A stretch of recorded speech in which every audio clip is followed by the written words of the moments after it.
Kenapa nggak gue percayain gue sama bank gitu? Kalian emang tahu bank tuh banyak sekali dihack di seluruh dunia. Kalian nggak tahu aja kasusnya ditutup pakai media. Banyak sekali bro bank dihack di dunia.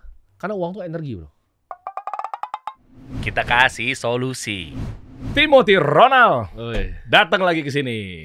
Raja kripto yang masih sisa-sisa gue belum yakin betul apa itu Bitcoin. Tapi menarik ya. Jadi kenapa gue undang lo di sini? Karena memang kemarin berhasil bro, 1 juta views. Oh rame ya? Rame. Ditambah lagi gue pengen ngebangkitin mereka tuh kan dari sisi mentalitas ya, yang pola hidupnya kan maksain gaya hidup dan lain sebagainya. Ya, banyak sekarang begitu. Udah kan utang, buset.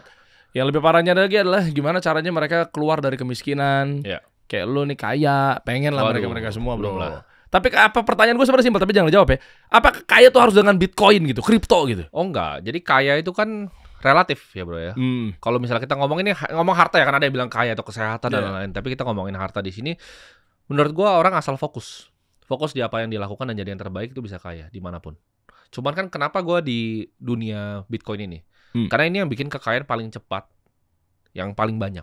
Jadi kalau dicari di dunia ini ada 2 industri yang bikin orang paling cepat paling kaya. Artificial intelligence sekarang, dan kedua itu kripto. Jadi gue itu karena dari dulu gue cuman carinya mau jadi kaya untuk gue bagikan. Jadi prinsip hidup gue tuh gue pengen jadi kaya untuk gue bagikan semua nanti di belakang. Jadi gue cari yang paling cepat, paling kaya itu apa? Industrinya. Oke, cepat tapi kan spekulatif gimana ya? Terlepas dari Bitcoin dan kripto dan lain, Bitcoin bagian dari kripto ya bro. Betul. Tapi maksud gue terlepas dari cepatnya kan tetap ada spekulatif. Betul, tapi layaknya semua industri yang baru semuanya juga spekulatif. Jadi internet tahun 1990 juga nggak semua orang percaya bro. Oke. Internet tuh orang dulu skeptis sama email. Nggak mungkin lah gantiin surat. Orang semua skeptis sampai akhirnya teknologi tuh nggak akan nunggu lu. Jadi kalau lu nggak ikutin teknologi, dia akan tinggalin lu. Contohnya seperti media ini. Zaman dulu kan orang seperti kita nggak bisa punya saluran kita sendiri.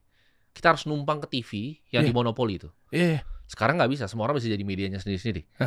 Kalau mereka TV itu nggak adopsi ke digital, mati mereka pasti. Dan udah banyak yang mati kan. Banyak. Jadi teknologi itu sifatnya seperti itu bro. Teknologi itu nggak akan nunggu, mereka akan makan lu semua. Teknologi itu. Kripto ini bagian dari teknologi. Kalau ke depannya menurut gua itu akan semua pakai smart contract, blockchain dan lain-lain. Jadi sistem keuangan akan berubah menurut gua. Kripto ini akan mengubah sistem keuangan.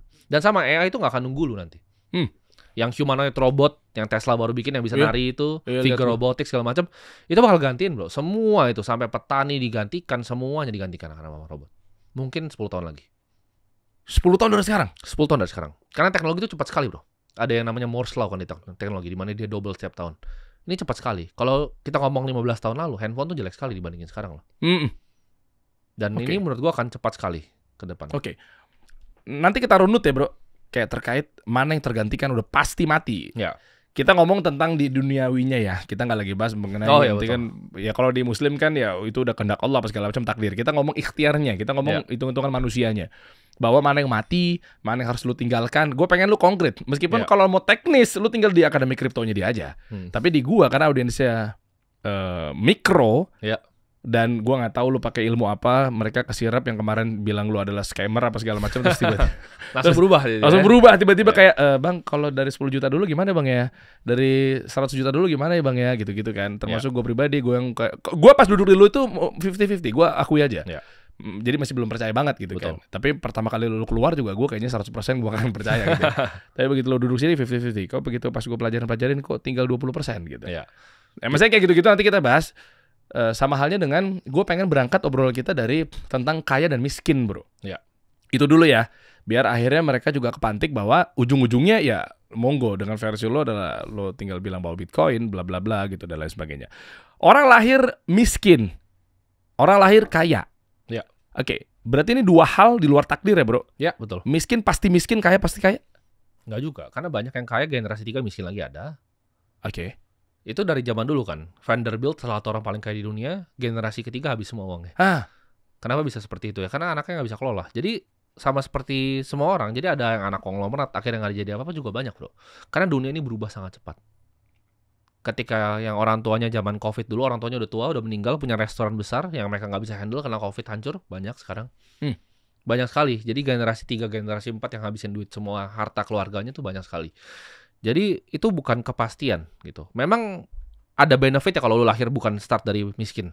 Ada benefitnya lu start orang kaya. Tapi justru lu start di orang kaya juga ada kelemahannya. Kelemahannya lu tidak punya ambisi, tidak punya drive-nya untuk jadi lebih. Jadi menurut gue yang dilahirkan miskin itu bisa kaya, dan yang dilahirkan kaya itu juga bisa balik miskin. Gitu. Berapa persentasenya kalau kita ngomong matrix nih bro?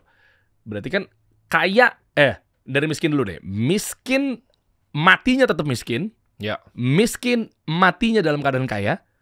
Kaya matinya tetap kaya. Kaya matinya miskin. Udah pasti paling banyak miskin mati tetap miskin. Kenapa? Karena miskin itu kan soal pola pikir.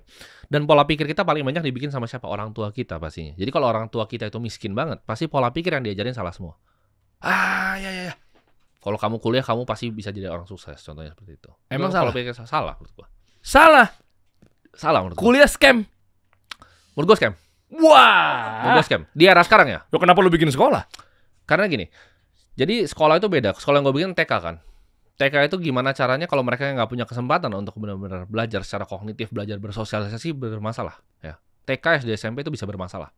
Tapi kuliah itu di zaman sekarang, di era yang serba digital ini, menurutku udah nggak relevan, betul. Kata-kata relevan. Karena kuliah itu pelatihan skill kan untuk mempersiapkan ke dunia kerja. Kecuali beberapa profesi dan beberapa bidang ya, contoh seperti kedokteran dan hukum. Tapi di luar dua itu menurut gua nggak ada ilmu baku yang bisa dipelajari. Contoh, kuliah marketing, belajar apa itu marketing? Teori-teori dasar, apa? Kuliah bisnis. Belajar apa? Bisnis model kanvas, dosen aja nggak punya bisnis. Mau ngajarin gimana? Apa yang mau belajar tuh? Ya kan? Value proposition design. Ya, lu misalnya mau belajar marketing, kenapa nggak belajar di sini? Ya kan? Belajar caranya bikin media di sini sama orang yang praktisi yang beneran bikin media, ya kan? Wah, thank you. Masa dosen nggak pernah bikin campaign, nggak pernah kerja sama brand, ya which misalnya lu bikin setiap hari nih misalnya, setiap hari emang lu punya tim udah kerja sama brand, ngerti media, placement itu di luar kepala lah gitu. Ini dosennya nggak pernah nih seumur hidupnya terus ngajarin lu marketing. Jadi menurut gua nol yang bisa dipelajari di sana. Kecuali lu ambil misalnya yang sangat spesifik. Misalnya lu mau jadi aerospace engineering, lu ambil di MIT, itu bisa lah lu belajar. Tapi kalau yang kayak di Indonesia, marketing, bisnis, manajemen, itu lu bisa belajar online semuanya. Tapi ada yang bilang kayak gini bro, dosen karena memang dia nggak punya bisnis, karena hidup itu terbagi. Ada yang fokus pada teoritisnya, ada yang fokus pada praktisisnya gitu. Ya bener, kayak orang bilang kan coach basket. Tapi kan coach basket yang jago-jago dulunya pernah banyak yang pemain. Jago-jago loh. Yeah. Coach bola aja jago-jago, main bolanya tuh kalau diadu sama lu di jalan mungkin kalah lu sama coach bola yang udah tua gitu. Jago-jago mereka. Jadi jangan ngomong kayak gitu. Dosen itu agak sedikit beda, ya kan? Mereka banyak yang cuma dari lulus mereka jadi asisten dosen, lalu jadi dosen, habis itu ngajar. Akhirnya nggak ada real life experience yang bisa di-share ke mahasiswanya kan. Dan itu kan jadi sebuah industri yang dimiliki oleh kampus-kampus ini. Ini industri besar, triliun dolar. Yang sebenarnya kalau di luar negeri juga harusnya banyak yang gratis. Contohnya seperti Harvard, Stanford, Wharton. Itu kan mereka punya endowment fund yang besar sekali. Mereka punya dana abadi yang besar sekali. Kenapa harus orangnya masih bayar? Itu kan pertanyaan. Itu industri, ini kan industri. Oh, soalnya pola mereka wakaf produktif ya? Oh iya, betul. Harus. Kalau di kita kan bukan begitu ya? Ya, jadi jawabannya adalah ini adalah sebuah industri, sebuah bisnis kan. Ini sebuah industri. Jadi kalau misalnya menurut gua apakah ini berfungsi? Ya enggak. Karena gua semester 1 gua masuk, gua langsung out gua. Kenapa? Yang ada ilmu yang gue bisa pelajari gitu. Semua ilmu yang diajarin, contoh mau belajar software ya, mau belajar IT, itu semua outdated, ketinggalan. Tools yang dipakai, programming language yang dipakai, ya itu sudah ketinggalan sekali. Dan sekarang kan teknologi cepat sekali. Kuliah itu untuk ganti sebuah kurikulum tuh luar biasa ribet. Luar biasa ribet. Dia mesti ganti bukunya dulu, dia ganti. Wah, itu panjang. Jadi pasti ketinggalan. Dan sekarang teknologi itu berubah cepat sekali, bro. Jadi contoh seperti dulu, kereta kuda itu ada selama 1900 tahun. Kereta kuda. Dalam 10 tahun tuh jadi mobil. Dunia tuh seperti itu. Dalam 50 tahun tuh udah jadi pesawat. Kereta kuda 1900 tahun.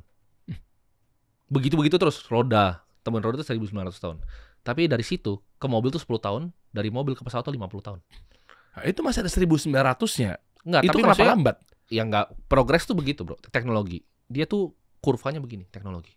Oh enggak langsung begini ya? Iya, dia begini pelan terus dia langsung terbang. Sama seperti artificial intelligence ini nggak ada yang paham ini tuh akan barang ini akan kemana ke depannya. Ini kita baru di awal-awal. Ini ibarat handphone tuh masih yang balok yang gede bro. AI sekarang. Nextnya mungkin gue nggak perlu datang ke sini. Gue bisa bikin model diri gue pakai muka gue ngomong sama diri langsung. Jadi ini akan jauh sekali ke depannya perkembangannya. Dan kripto itu salah satu teknologi yang gue sebut. Ini sama seperti internet, bro. Jadi kripto itu bukan barang yang kayak orang lain pikir. Oh, ini scam atau apa. Ini revolusi teknologi. Karena dari zaman dulu, ketika gue transfer uang ke lu, itu selalu dibutuhkan pihak ketiga. Kecuali kita fisik, gue kasih kertasnya gini kan. Oh iya. Gue harus ke bank catat, bank kasih ke lu. Harus begitu, harus ada pihak ketiganya. Sekarang enggak, gue bisa langsung ke lu. Lewat Bitcoin. Lu punya dompet lu sendiri, gue punya dompet gue sendiri, gue kasih ke lu. Tapi itu mata uang apa komoditi ya? Jadi kan kalau kita bedah dari white paper ditulisnya Bitcoin ini, ditulisnya peer to peer electronic cash system. Jadi ini awalnya dibikin untuk nilai tukar sebenarnya. Awalnya. Okay. Jadi konsep awalnya adalah nilai tukar, tapi sekarang orang melihat ini sebagai store of value, penyimpan nilai. Jadi contoh, kita ngomongin kereta kuda lagi deh. Kita pakai kereta kuda. Zaman dulu orang bikin kereta kuda, ini ada raja nih, ya kan? Bayar yang bikin kereta kuda. Bayarnya pakai apa zaman dulu? Pakai emas, kepingan emas. Orang yang bikin kereta kuda itu kerjanya ngapain? Bikin kereta kuda, dia nggak perlu investasi. Nah sekarang orang kayak lu, contoh media ya kan, dapat placement dari ads. Itu lu harus berinvestasi loh. Kalau nggak uang lu kegerus. Oh iya. Let's say ada Derry ini zaman kerajaan tua lah. Misalnya Derry ini orang yang ngomong buat raja lah. Misalnya. Dia ngomong buat raja. Rajanya kasih kepingan emas. Lu cuma harus fokus ngomong buat raja doang. Lu nggak harus ngapa-ngapain dengan kepingan emas itu. Iya. Karena emasnya nggak pernah berkurang. Nah sekarang itu beda. Itu fundamental kenapa gue percaya sama Bitcoin. Karena sekarang ini berubah nih. Ketika gue dapat suatu imbalan hasil dari hasil kerja keras gue, itu gue harus ngapa-ngapain. Gue tuh tiap kali ke dokter, bro. Gue beberapa kali kan sempat ke dokter. Kadang nemenin nyokap gue sampai Singapura. Mereka ada yang tahu gue. Wow. Ada yang tahu gue dan nanya, oh ini kedepannya nih investasi seperti apa? Dalam hati gue ini kok dokter begini. Ngapain dokter itu harus belajar investasi? Kan kasihan dia. Karena dia tahu uangnya tergerus, bro. Iya. Jadi nilai yang lu bisa beli sekitar lu tuh tambah mahal. Karena uangnya itu turun. Zaman dulu tuh tidak seperti ini. Bahkan nggak cuma uang ya, inflasi. Emas juga sebenarnya. Oh, emas juga sebenarnya inflasi 2%. Inflasi ya? Iya, karena emas itu lebih banyak digali kan. Habis lama-lama kan? Bukan cuma habis, kayak bisa ditemukan tambang emas yang baru. Sampai nanti mungkin ada di asteroid atau apa, tapi emas tuh bisa ditemukan terus. Emas tuh bisa inflasi. Kalau uang kertas, nah itu inflasinya sebenarnya besar sekali, bro. Yang gue hitung besar sekali. Kalau di Amerika sekitar 11%. Wah, jadi jumlah likuiditas yang dicetak tuh 8%, inflasi real 3%, jadi 11% harusnya Amerika. Tapi di negara yang seperti kita ini 15%, bro. Karena gue itu bagi berton-ton beras setiap minggu. Setiap minggu. Berton-ton, bisa 10 ton, bisa 11 ton. Masya Allah. Itu gue yang tahu harga beras itu naiknya tuh 24%. Tahun lalu sama tahun sekarang. Itu gue ada datanya, karena gue catat. Gue sengaja, jadi sekalian gue bagi, sekalian gue riset. Jadi sekarang tuh bisa beli beras yang sama, bro, sama yang tahun lalu. Tapi yang kalau lu beli harga yang sama, itu gabahnya banyak. Beras yang jelek. Padahal yang dulu bagus nih. Paham. Jadi beras yang kualitinya sama tuh 24% naik. Gitu. Karena ini dari yang gue beli ya. Kalau dari data pemerintah gue nggak paham. Tapi ini dari yang gue beli. Oke. Sebelum kita bahas Bitcoin dan lain sebagainya ya, dan gimana cara mereka memulai, gimana cara meyakinkan, gue tahu pasti lo kan banyak ngira bahwa ini adalah Indra Kents Part 2, Doni Salmanan Jilid 2 gitu kan, sementara lo juga nyerang dia juga gitu ya. Nah, masih ada 3 matriks lagi nih, bro, dikit lagi, bro. Miskin tetap miskin, matinya adalah ya sudah, karena memang pola pikirnya begitu-begitu, ya kita makin susah mah begini mah, ya udah takdirnya begini mah, dan seterusnya. Betul. Lanjutin dikit dan kita ngebut aja nih, bro. Miskin ujungnya kaya, berarti gimana cara eskalasi otaknya dia? Yang satu dia harus buang. Dia harus buang semua pikiran yang lama, nggak bisa. Kayak tadi, kuliah tuh jalan untuk menuju kesuksesan tuh salah. Terus dibuang jauh-jauh. Dan mindset untuk orang miskin ini akan tetap mati miskin terus dibuang jauh-jauh. Mereka nggak bisa cuma lihat sekitarnya, terus ngerasa oh cuma segitu. Karena dunia itu, bro, ini konsep dunia. Dunia itu unlimited uangnya. Jadi uang itu nggak pernah bisa habis sebenarnya. Kita bisa semua jadi orang-orang kaya bareng. Let's say besok ya, gue bikin manusia semuanya jadi engineer paling pintar di dunia. Kita ciptakan semua robot terbang segala macam semua. Manusia itu nggak ada yang harus pernah kerja sebenarnya. Itu semua orang akan jadi kaya. Tapi kan nyatanya dunia nggak bisa begitu. Tapi intinya adalah uang itu unlimited. Jadi kalian harus punya mindset bahwa uang itu bisa didapatkan. Karena uang itu kan didoktrin dari kita kecil, nak hemat-hemat ya, nak hemat-hemat. Itu mindset orang miskin. Orang kaya itu selalu mau opportunity apa yang gue mau ambil nextnya. Terus kalau misal orang miskin mau bikin bisnis, oh nggak ada modal, gitu kan? Itu mindset yang keliru. Gue juga punya, mulai juga nggak ada modal. Modalnya apa? Otak modalnya. Asupan otaknya? Modal uang itu yang terakhir. Nah, asupan otak kan sekarang udah ada internet. Mereka kalau at least yang udah nonton ini ya, kalau lu ngomong misalnya kayak di tempat gue bangun sekolah di NTT itu agak beda karena ada yang belum punya handphone. Tapi buat kalian yang udah punya handphone, ini udah nggak ada alasan. Lu masih pakai nonton entertainment nggak penting mah tuh udah salah lu aja gitu. Gitu. Itu lu masih TikTok gitu yang nggak penting ya itu masih salah lu. Nyari referensi kali. Ya banyak kan entertainment kan, bukan nyari referensi. Jadi sekarang itu kalian harus masukin ke otak kalian hal-hal yang bermanfaat gitu loh. Belajar, karena semuanya ini banyak yang gratis di internet kan, edukasi. Yang lu bikin ini kan gratis nih edukasi. Iya, tinggal nonton aja dia. Tapi kalau misalnya mereka secara real bro, mau ngundang gue ngobrol sama mereka, gue gak akan mau. Ini karena lu aja ngundang gue sini buat gue sharing ke mereka kan. Wah, thank you. Kenapa lu gak mau? Nggak, tapi gak mungkin lah. Kan banyak banget yang DM gue gitu. Dia jadi mentor gue, ngapain gue jadi mentor lo? Gue diajak banyak orang, gue banyak yang gak mau ketemu. Gitu. Alasannya? Nggak, gue tahu waktu gue ini terbatas. Karena kan gue punya misi dalam hidup. Jadi dari kecil gue pengen jadi orang kaya. Gue mau jadi orang kaya, gue pengen mati dengan 0 bro. Jadi gue bukan seperti orang kaya lain yang pengen turunin. Enggak, gue pengen mati dengan 0. Lah anak lu? Biarin dia punya anak-anak gue nanti ke depannya bakal punya kesempatan untuk seperti kayak gue. Untuk mulai sesuatu yang dia mau bikin sendiri atau terserah mau jadi apapun. Ini asik nih pola pikirnya. Kan kalau lu turunin kan ke anak lu juga sebenarnya salahnya di mana? Nggak salah, nggak ada salahnya. Kalau preferensi gue. Ya apa alasannya? Karena menurut gue mereka punya hak untuk memulai semuanya sendiri. Biar nggak ada di pundak gue bebannya. Karena uang tuh beban lo bro. Lo punya uang, ya misalnya segua lah sekarang, itu beban. Lo kan ngerasa beban yang lo harus pakai ini untuk sesuatu yang lain. Gitu. Itu kenapa jawabannya gue bangun sekolah. Jadi target gue mungkin dalam beberapa tahun ke depan mau bangun 100 gue sekolah. Jadi kita udah, ini OTW bangun keempat, udah mau 100 gue targetnya. Beberapa tahun ke depan. Ronald Foundation ya? Iya. Lupa gue. Iya, itu salah, Ronald Foundation. Yes. Iya. Nah, di suatu sisi ada yang menganggap lu nggak konsisten ketika begitu lu sekolah, lu nggak ada bedanya sama budak. Begitu lu ke sekolah, ada teng itu bel pabrik. Betul. Ayo waktunya makan. Betul. Waktunya masuk gitu, kayak dibudakin gitu kan. Betul. Terus di saat lu sekolah, lu menjadi bahasa lu monyet-monyet yang saya mau izin, gue mau izin. Tapi lu sendiri bukan sekolah. Gue mau bikin sekolah yang berbeda makanya. Gue mau bikin sekolah di mana meritokrasi itu everything. Jadi kalau orang yang punya skill bisa naik.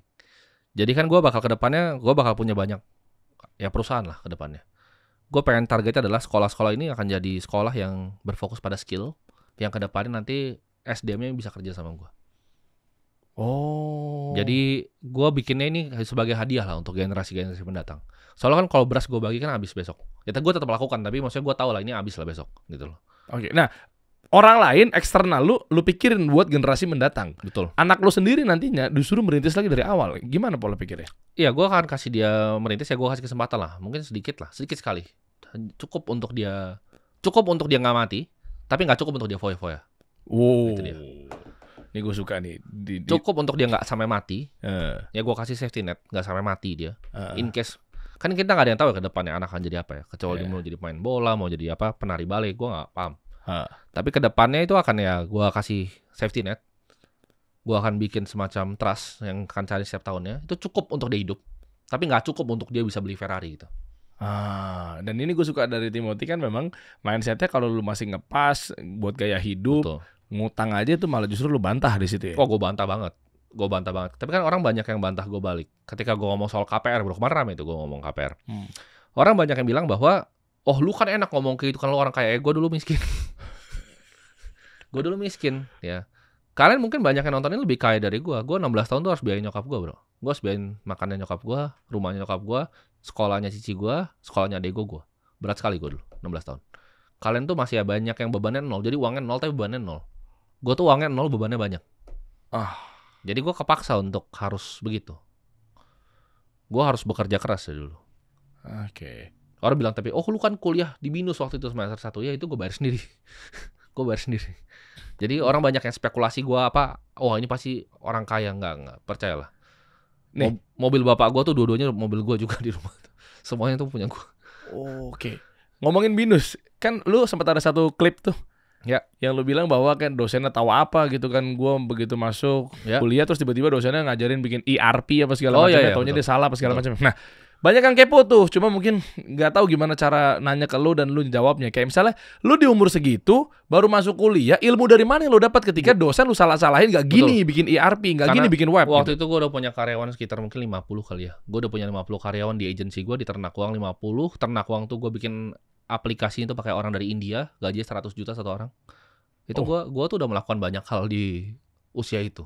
Jadi makanya kalau orang bilang kan, tahu dari mana? Karena itu lu bukan gue. Ya mungkin ini gue bilang tapi kan manusia itu nggak diciptakan, ini menurut gue ya, manusia tidak diciptakan sama. Jadi manusia yang punya kemampuan lebih itu harus jadi manfaat untuk manusia yang lebih banyak. Oh iya. Dan kalau kalian bilang dari mana ilmunya ya, karena lu bukan gue. Kalau lu kayak gue, lu punya duit kayak gue sekarang gitu kan.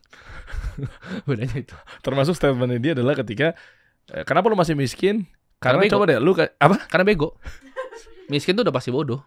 Nggak ada orang kaya yang bodoh yang gue ketemu ya. Kenapa lu pasti masih miskin sampai detik ini? Karena bodoh. Fix karena bodoh. Otaknya pasti ada yang jelek. Coba lah tukar tempat sama gue, itu gue pasti jadi kaya lagi kok. Mau di desa manapun otaknya kayak gue nih, tapi jangan diganti ya otaknya ini. Iya. Berapa lama? Aduh, sebulan mah udah kaya gue. Lu taruh gue di jalan besok aja, gue pasti dengan skill gue, dengan cara gue ngomong, cara gue tahu dunia, gue bisa melakukan banyak hal, bro. Coba nih, gue tes buat teknisnya ya. Ditukar nih, ini lagi nonton nih, lagi miskin sekarang nih, oke, miskin karena bego, oke.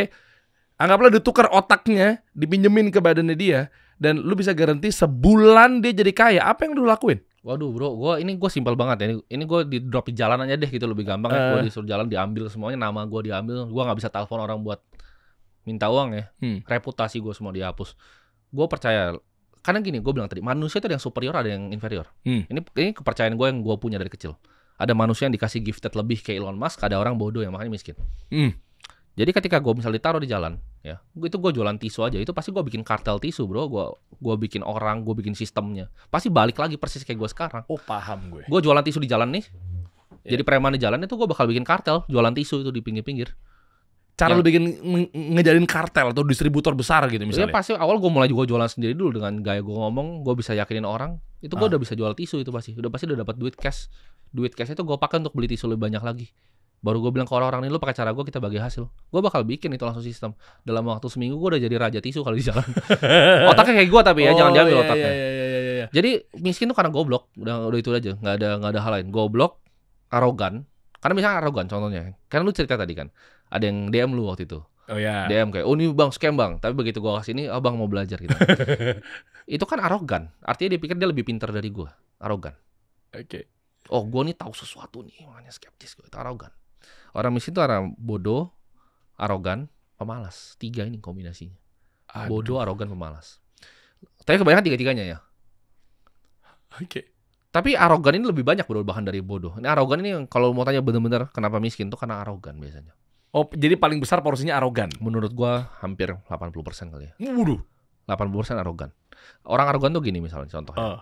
Gua ngomong misalnya Bitcoin ini dari harganya berapa waktu itu? Di pertama kali sosial media 200 juta. Gua kesini pun 1 miliaran loh, sekarang 1,7 miliar. Iya. 1 miliaran waktu gua salah ya. 1M, sekarang tadi gua cek 1,7. Iya.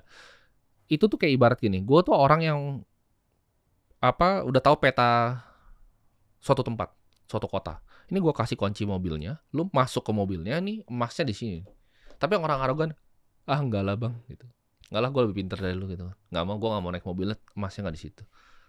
Coba mereka semua di sini beli Bitcoin, lu semua udah makin kaya sini. Waktu gue datang sini, udah kaya lu.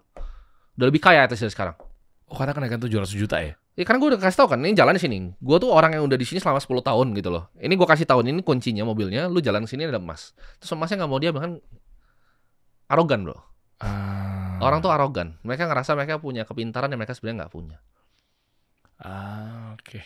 Iya 80% ya kan, emang rata-rata begitu. Udah dikasih mobil, kasih jalan tempat nih, lu tinggal naik mobil ke sini. Gini kali Tim, mereka itu masalahnya nggak ngecek validasinya. Lu tuh gimana? Lu tuh oke, betul. Lu bilang bahwa gue udah 10 tahun di dunia ini, 10 tahun. Iya. Nggak masuk bela mereka ya, tapi skeptisitasnya tinggi tuh gara-gara memang ya apa buktinya dan mana lu caranya, semua ketumpuk tuh. Buktinya jadi adalah gini. Meyakinkan dia tuh adalah nggak arogan dan meyakinkan bahwa jalan lu ini adalah benar. Betul. Itu loh. Tapi kan itu mereka harusnya punya pola pikir yang at least terbuka. Mereka tanya dulu apakah yang dia omongkan ini benar atau enggak. Tapi mereka nggak nyampe situ. Mereka blokir tuh dengan skeptismenya. dengan arogansi, bukan skeptisme, arogansi. Iya, oke. Karena mereka mikir, oh enggak nih. Kan ini sama bro, sampai orang-orang tua zaman dulu kan begitu. Mereka arogan. Mereka nggak mau belajar sesuatu yang baru. Tapi orang-orang arogan ini akan dimakan sama teknologi gue bilang tadi. Zaman internet tuh banyak yang arogan loh. Pemilik saluran TV. Kan lo paham? Iya. Oh, enggak lah, ini placement brand masuk kita. Nah, lo nggak bisa makan PHK lo semua. Arogan. Taksi online. Sama, arogan ojek juga. online. Oh, rusuh kan 2014-2015 kan? Coba sekarang, berani nggak ojek jalan pangkalan rusuh sama ojol? Nggak berani pasti. Itu dimakan sama teknologi. Iya. Jadi ke antara tiga itu, jangan bodoh, jangan arogan, dan jangan malas. Malas ini sebenarnya nggak banyak menurut gua, bahkan banyak orang kerja keras kok, tapi mereka arogan aja. Oh iya ya. Mereka tuh merasa mereka punya higher standar diri mereka gitu. Mereka ngerasa mereka ngeliat diri mereka ini manusia yang superior, sebenarnya enggak gitu. Mereka ngerasa mereka lebih pintar dibanding mereka sebenarnya gitu. Makanya ada orang yang gajinya UMR aja belum tapi debat politik di Twitter, nah itu karakternya tuh pasti arogan. Ya, lu tanya kenapa miskin kan, karena begitu. Ada keluarga begini, mereka lu pasti pernah ketemu lah, lu pribadi banyak orang seperti itu. Lu baru ketemu orang nih, misalnya lu punya pemahaman let's say di politik nih. Misalnya pemahaman lu level 80 nih. Mereka itu lu tahu pemahamannya 2 nih. Ini bahkan teman-teman gue juga banyak yang di dunia itu. Yang 2 ini akan ngomong ke yang 80 seolah dia tahu 100. Iya.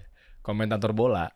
Kayak komentator bola bener. Iya kan. Beko nih Ronaldo bukannya ke kiri. Iya, lu main Tarkam aja kalah lu. Nah, jadi itu yang selama ini gue kasih gitu ke mereka. Jadi jangan arogan. Jadi ketika misalnya contoh, gue ketemu orang kaya lainnya, gue pasti ada sesuatu yang dia tahu yang gue nggak tahu. Kalau orang itu lebih kaya dari gue, itu aja simple. Orang itu lebih kaya dari gue, ada sesuatu yang dia tahu yang gue nggak tahu. Karena uang itu standar kompetensi menurut gua. Jadi kalau lu nggak punya uang, jadi orang yang punya uang di level tertentu itu langsung ketahuan. Kira-kira nih, oh ini orang level di mana, uangnya berapa? Bisa baca gitu? Bisa lah. Karena kan gua udah ketemu banyak sekali orang. Jadi gua bisa lihat langsung orang ini kira-kira uangnya segini, orang ini segini, levelnya segini. Nah sama. Kalau orang yang nggak punya duit, yang tadi gua bilang tadi gajinya UMR aja belum, ya kan? Berarti SDM-nya standar di bawah rata-rata dong, di bawah standar orang untuk bekerja. Itu sibuknya debat politik bro di Twitter. Oke, jadi menepis tentang mereka tuh sebenarnya nggak malas. Mereka keluar jam 4 pagi bro. Tapi tetap nggak kaya masalahnya. Karena arogan dan bodoh. Arogan dan bodoh ya. Makanya gue bilang malas tuh kecil. Benar, malas tuh kecil menurut gue. 80% tuh arogan, mungkin 15% tuh bodoh, tapi 5% doang malas. Karena lu bener, nggak banyak yang malas sebenarnya. Iya. Mereka bekerja keras. Contoh, gue kasih ruangan nih, ada tombol, lu kalau pencet dapat keluar duit 5.000. Mereka pasti bisa pencet terus bro. Orang tuh nggak malas. Tapi yang arogan akan masa sih dapat duit. Itu banyak ketabok kan dari tadi tuh ya. Iya, masa sih cuma mencet doang dapat duit. Contoh. Kemarin kan gue sempet yang podcast pertama kita keluar kan, gue monitor tuh, gue lihat kan komentarnya. Iya. Kan mereka nggak paham. Kita sebelum misalnya podcast ini, kita tuh di belakang tadi ngerokok. Gue ngerokok dulu, ambil ngopi, ngobrol dulu. Ada yang ngomong, oh Bang Dery ini kalau Timothy ngomong dipotong terus gitu kan, misalnya contoh. Atau misalnya ini kurang tahu nih. Lu nggak lebih tahu dari dia gitu tentang apa yang dia bawain. Dia di industri ini tuh berapa tahun bro? Iya, 15-20 tahun. 20 tahun lu nggak pernah jadi interviewer orang gitu. Itu maksud gue bro, arogansi itu tinggi sekali mereka tuh. Ya itu. Iya juga ya. Menarik tuh, gue boleh izin jawab gak ya? Tadi boleh, thank you bro ya, udah pancing itu, thank you. Nggak masuk pembenaran tapi silahkan. Kalau lu merasa arogan, kita kan kayak teman soalnya. Jadi kalian, gue juga sebenarnya dia tiap kali dia motong, gue nggak merasa opini gue dipotong karena emang kita juga ngobrol di belakang begini gitu. Iya. Oh iya bener ya. Izin gue nanggepin ya. Tapi terserah kalau lu masih mau arogan silahkan gitu ya. Gue gara-gara lu ngomong gitu kepantik bro. Kenapa? Karena gue potong tadi adalah, kan gue pernah bilang juga sama lu kan. Lihat ya obrolan gue tadi di belakang kamera. Gue bilang bahwa kan, bro audiens gue begini. Audiens gue begini. Bener kan? Benar. Nah, ini gue jawab ya teman-teman alasannya ya. Buat lo yang juga yang ya merasa bahwa kayak dipotong-potong. Gue ngomong ke dia aja, kita gak janjian nih. Gue bilang bahwa audiens gue begini bro. Audiens gue bener nih dia gini. Gue posisikan karena gue bantuin lu sebenarnya. Iya. Tim, audiens gue yang A ini butuhnya begini. Ntar lo jawab ya. Iya. Audiens gue yang B butuhnya ini. Nanti jawab. Tadi kita ngomong gitu ya, kita gak janjian ya. Betul. Nah, kenapa waktu itu gue potong? Betul, karena A, B, C aja itu udah cukup. Pas lu kesana, di D itu gak ada karena omongan lo itu buat audiens yang D nggak nyampe ke sana. Makanya gue masukin, gue balikin lagi ke A. Nah itulah kenapa di belakang itu kan kasih solusi itu kan. Nah yang duduk di tempat ini tuh dia, kan ini punya dia, ini kantor dia, ini studio dia, show-nya dia. Jadi sebenarnya suka-suka dia kan, maunya arahnya kemana. Contoh dia bilang ke gue, oke bro audiens gue begini kayak begini. Kenapa? Karena dia untuk nyampe 1 juta subscriber, itu memakai strategi itu, mapping audiensnya kan. Nah itu yang kalian nggak paham, kalian nggak punya YouTube 1 juta kan yang nonton ini, gitu. Jadi itu contoh menurut gue arogansi bro, arogansi yang berlebih berapi-api gitu. Gue lebih pintar dari lu di segala aspek gitu kan. Gue bisa jadi host lebih jago dari lu. Gue bisa jadi investor lebih jago dari lu. Enggak. Rumah lu nih gue pakai di tangan soalnya. Jadi enggak. Rumah lu gue pakai di tangan. Jadi enggak. Lu nggak lebih pintar gitu. Dari aspek apapun tuh investasi lu nggak lebih pintar. Karena benar dia bilang, misalnya contoh dia nanya gue tentang kripto. Oke, gue bahas white papernya nih dalam nih. Gue bahas contoh Byzantine General Problem, smart contract segala macam. Kalian tuh akan view gitu. Karena dia yang tahu audiensnya, gue yang nggak tahu audiens digital apa, gitu loh. Nah, itu guys. Ketika gue ngomong tadi, misalnya problem yang lebih matematis atau mereka di luar terbang di belakang kepalanya nanti nggak akan nyampe kalian. Nah, gue potong buat ngebalikin. Tapi betul. Yang untuk yang arogan ngerasa dipotong. Padahal kalau gue biarin, lu nggak ngerti juga. Nah, lu nggak ngerti juga, lu ninggalin gue. Ya betul. Ya kan, padahal ada hal yang lebih bermanfaat ketika coba lu tahan bentar. Ini yang gue maksud yang ini. Oh iya yang ini ya. Betul. Sebenarnya gue lagi ngejagain isi kepala lu juga sih sebenarnya. Betul. Jadi itu contoh bro tadi. Kan lu kan contoh kan orang miskin seperti apa? Pasti miskin yang begitu. Lu tinggal lihat profilnya, lihat mukanya, lihat rumahnya, pasti miskin. Wah gila. Kita ngopi dulu kali ya. Kita ngopi dulu bro. Boleh. Ngopi yang lokal dulu aja kita. Ini soalnya abis ini gue langsung mau bahas Bitcoin nih bro. Wah, ini di sini ngopi mulu nih. Tadi di luar juga tempat gue ngopi nih, juga sini. Ngopi dulu nih. Kopi gajah. Oh siap. Kopi gajah dulu. Kopi tubruk nih. Kopi gajah nih bro. Ya. Ngopi dulu bismillah. Kopi tubruk, kopi gajah keren. Oke. Ditemenin sama kopi tubruk gajah ini, kita langsung bahas mengenai perbitcoinan. Boleh. Nih, gue wakil lu teman-teman. Termasuk gue akuin aja di sini. Gimana cara mengatasi orang-orang yang masih scam pola pikirnya bahwa Bitcoin, kripto, penipuan gak ada bedanya sama judi. Gue tumpukin semua di sini ya. Kalau perlu nanti kita teknis sekalian nih. Nanti pakai apa, mulainya berapa dulu gitu. Tapi dasar dulu bro. Gue taruh di disclaimer audiens gue mikro nih bro. Nah kripto itu kan gini. Tadi gimana cara skeptis? Gue bilang tadi semua orang skeptis. Zaman internet orang skeptis. Zaman email orang skeptis. Zaman mobil 1900. Kenapa? Karena ada perlawanan bro. Di setiap kali ada revolusi teknologi itu ada yang mati. Jadi ketika nanti kripto ini menang, ada yang bakal mati. Institusi tradisional bakal banyak yang mati. Nah ini mereka akan lawan dengan sekuat tenaga. Oke. Contohnya, zaman kuda itu adalah sebuah industri. Orang yang bisa mencut kuda, yang ngerti kuda, yang ngurusin stable-nya kuda, itu semua kan punya industri. Tapi dengan adanya mobil, Henry Ford bikin mobil ini mati semua. Tapi waktu itu digaungkan apa? Oh mobil tuh bisa tabrakan, bisa mati. Ya kan itu dulu. Mobil tuh gampang tabrakan dan mati. Mobil tuh berisik, polusi suara. Itu digaungkan 1900 kalian cari. Di koran-koran semua front page. Mobil tuh berisik. Sama seperti Bitcoin. Bitcoin tuh volatil, Bitcoin tuh nggak ada asetnya. Tapi sekarang udah agak beda sih bro. Di 2025 ini ketika negara udah mulai beli. Ketika Amerika udah support, Presiden Amerika udah support, negara-negara seperti Abu Dhabi itu sovereign wealth fund-nya. Jadi semua negara besar bro yang kaya kayak Kuwait, Abu Dhabi itu mereka punya dana abadi. Jadi dana abadi ini dana yang dipakai nanti untuk funding future generation. Nah itu porsinya udah ada di Bitcoin bro. Abu Dhabi punya sovereign wealth fund. Jadi ini udah beda, udah different, permainan berbeda lah dibanding dulu. Berarti kalau ngomongin SWF harusnya agak dikit ya bro ya, ke betul. Pemerintah dikit ya. Harusnya Danantara juga harusnya bukan.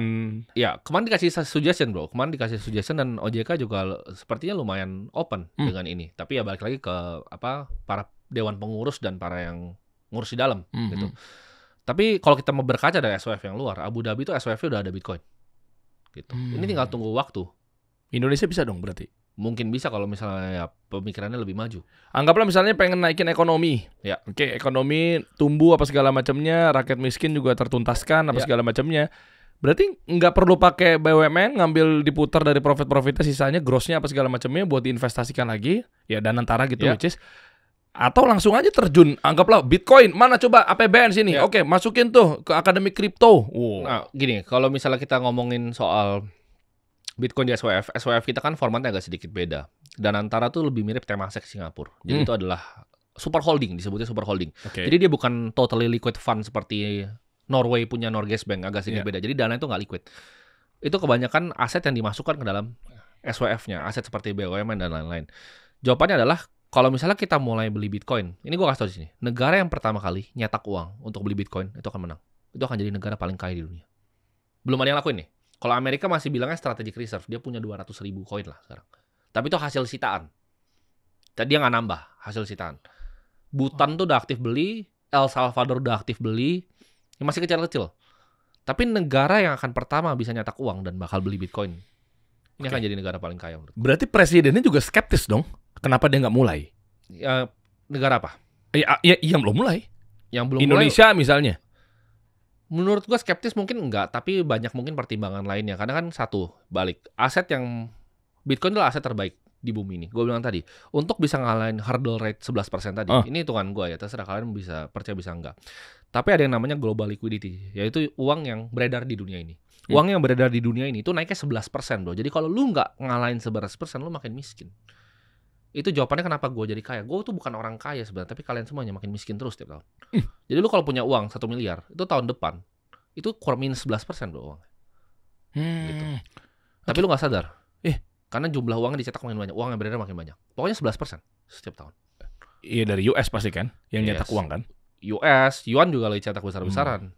Jadi ini global liquidity ini, gimana cara kita bisa investasi yang ngalahin 11%? Lo cuma beli saham indeks aja nggak bisa kalahin. Lo beli properti itu nggak bisa kalahin. Lo beli emas nggak bisa kalahin. Lo beli lukisan bagus juga nggak bisa kalahin. Yang bisa kalahin itu cuma 2. Saham teknologi sama Bitcoin. Tapi saham teknologi dari 2012 lawan Bitcoin itu 99,92 kalahnya persen. Jadi semua yang lu hitung ke Bitcoin itu akan 0 jadinya.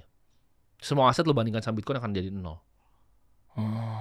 Karena dari gue pertama beli di 10 juta rupiah, sekarang 1,7 miliar bro. Gue pertama kali tahu aset itu 10 juta rupiah, sekarang 1,7 miliar. Jadi ini adalah aset yang sekarang orang nggak bisa pungkiri gitu. Karena ini memang ada kegunaannya sebagai penyimpanan nilai. Dan ini yang akan terus berkembang ke depannya. Jadi kalau orang masih skeptis, Amerika itu bukan negara yang bodoh. Abu Dhabi juga bukan negara yang bodoh. Oh iya. Negara-negara di Saudi, bahkan Dubai itu salah satu negara yang paling forward looking bro. Dia yang pertama bilang kayak lu kripto di sini nggak usah bayar pajak. Jadi Dubai itu paling open. Lu mau di taksi bro, itu bayar pakai kripto semua di Dubai itu. Canggih sekali. Jadi lu bayar restoran, bayar taksi di Dubai, itu kalian bisa bayar pakai kripto. Yang dia lihat apa ya? Untuk meyakinkan teman-teman semua ini untuk ke Bitcoin atau ke kripto, termasuk gue pribadi ya. Sebenarnya bukan Bitcoin atau kripto, ke investasinya. Yang meyakinkan adalah tadi, uang lu tuh dicetak, lu dirampok setiap tahunnya. Itu ya. Iya. Kalau beras aja 24, karena gue yang ngitung kan. Beras tuh 24%, 24,2% aja. Dicetak, di-create apa segala macamnya. Kayak tadi gue mau transfer ke lu mesti ke pihak 3 dulu apa segala macam. Itu yang membuat, karena mereka harus tahu basisnya dari uang kertas ini apa. Uang fiat lah gue sebut uang kertas. Uang fiat ini adalah basisnya hutang. Ini banyak yang nggak paham. Kan ini kan kredit sebenarnya. Hutangnya di mana? Hutang untuk jaminan emas zaman dulu sebelum 1971. Oke. Jadi uang kertas itu bisa lo tukarkan, uang USD itu bisa ditukarkan ke emas bro. Sampai 1971. Ketika ini meledak semua perang Vietnam itu, mereka nggak bisa tebus. Karena yang mau nuker uang kertas ke uang beneran tuh emas maksud gua. Uang palsu ke uang emas ini kebanyakan waktu itu. Akhirnya mereka putus itu. Jadi ya kita cetak bebas. Nah, sejak cetak bebas itu, bro. Lu lihat harga rumah di Amerika itu jadi karena uangnya kecetak bebas. Ini yang jadi problem besar sekali. Ketika mereka Covid kasih surplus ke setiap rumah. Itu uang beredar makin banyak. Hal yang lu bisa beli makin sedikit, lu dapat duit tapi yang semuanya makin mahal gitu loh. Jadi orang yang punya aset akan makin kaya, orang yang nggak punya aset pasti makin miskin, bro. Karena rumah udah nggak bisa dibeli nanti. Itu kan jawabannya. Tapi sebenarnya orang tua kita juga udah tahu dari dulu sebenarnya kan. Yang boomer, mereka belinya properti terus, tanah properti. Kenapa? Karena mereka tahu uang kertas ini nggak berharga sebenarnya. Orang kaya dari lama itu udah tahu ini tuh palsu. Ini tuh riba sih sebenarnya. Uangnya itu riba sebenarnya. Menurut gua. Karena itu adalah hutang akan jaminan emas. Yang tadinya ada jaminan emas, sekarang udah nggak ada. Terus kok nggak ada yang pernah tanya? Orang kan banyak bilang, oh Bitcoin tuh scam. Itu yang lu pakai setiap hari lebih scam. Itu basisnya apa? Bitcoin tuh ada basisnya. Bitcoin tuh basisnya matematika dan kode. Itu kayak hukum alam yang lu nggak bisa ganti 21 jutanya. Itu basisnya. Sedangkan uang yang lu pakai setiap hari itu nggak ada basisnya. Itu yang beneran nggak ada basisnya. Emasnya nggak ada kok. Oke. Ini kan kita nggak tahu ya. Si yang penemunya itu penemunya itu Bitcoin siapa? Satoshi Nakamoto Satoshi, namanya. Itu kan? adalah pseudonym. Jadi itu mungkin grup, mungkin orang. Betul. Tapi kan sekarang misalnya anggaplah dia cabut atau ada bandar ngegorengnya ke sana atau udah ditinggalin apa segala macamnya. Ya terlepas dari community-nya lu kan kuat banget nih ya, beda cerita ya. Ini ngawang nih, Bro. Maksud gua nih. Nah, meskipun dia punya 1 juta Bitcoin kan? Dia sendiri ya. Itu gimana kalau tiba-tiba sudah berubah, udah nggak ada lagi pemainnya? Kalau gue lihat sih bandingannya kalau gue bahasa gue adalah ada komunis, ada kapitalis gitu kan. Betul, lu nih dari sisi yang sangat sentralisasi gitu ya, bahwa oke, ini lu kuat basisnya, ya gimana cara ngalahinnya gitu kan. Bahkan sekarang 1,7. Paham. Jadi ini banyak yang, ini misteri semua dunia kan. Kenapa zaman sekarang itu kan intelligence canggih sekali, NSA, CIA itu canggih sekali. Kenapa masih nggak bisa ketemu dia? Jadi gini, Satoshi itu ciptakan Bitcoin, bukan dia yang bikin. Ini teman-teman harus tahu bahwa Satoshi ini cuma ngasih kertas 9 lembar ke internet, bro. Jadi yang coding Bitcoin itu bukan Satoshi, itu developer rame-rame satu dunia. Oke. Lu bayangin, jadi dia cuma kasih kertas 9 lembar, hilang. Dan jadi Bitcoin sekarang. Tujuannya? Nggak, dia kayak kasih teknologi yang bukan dari dunia ini sebenarnya.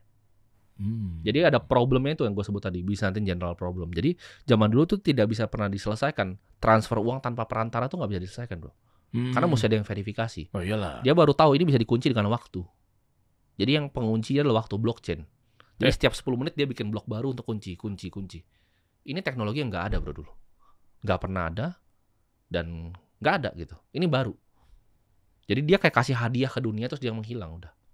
Jadi jawabannya apakah dia bisa ngapa-ngapain? Pertanyaan gue gini, orang yang bikin kertas, yang ciptakan kertas, hidup sekarang, apa bedanya sama kertas sekarang? 0. Sama. Dia nggak bisa otak-atik protokolnya, dia nggak bisa, dia cuma kasih 9 kertas, terus dia hilang. Kertas 9 lembar di internet, terus dia hilang. Terus orang bareng-bareng. Dan orang seperti gue, kita running node, kita jagain networknya. Kalau networknya hancur, nggak bisa. Kenapa nggak bisa? Itu dijaga dengan, kenapa nggak bisa hancur? Itu dijaga dengan dinding energi 18 reaktor nuklir levelnya. Yang benar. Iya. Bitcoin itu pakai energi lebih banyak dibanding seluruh militer US digabung jadi satu. Ini tembok energi yang nggak bisa ditembus.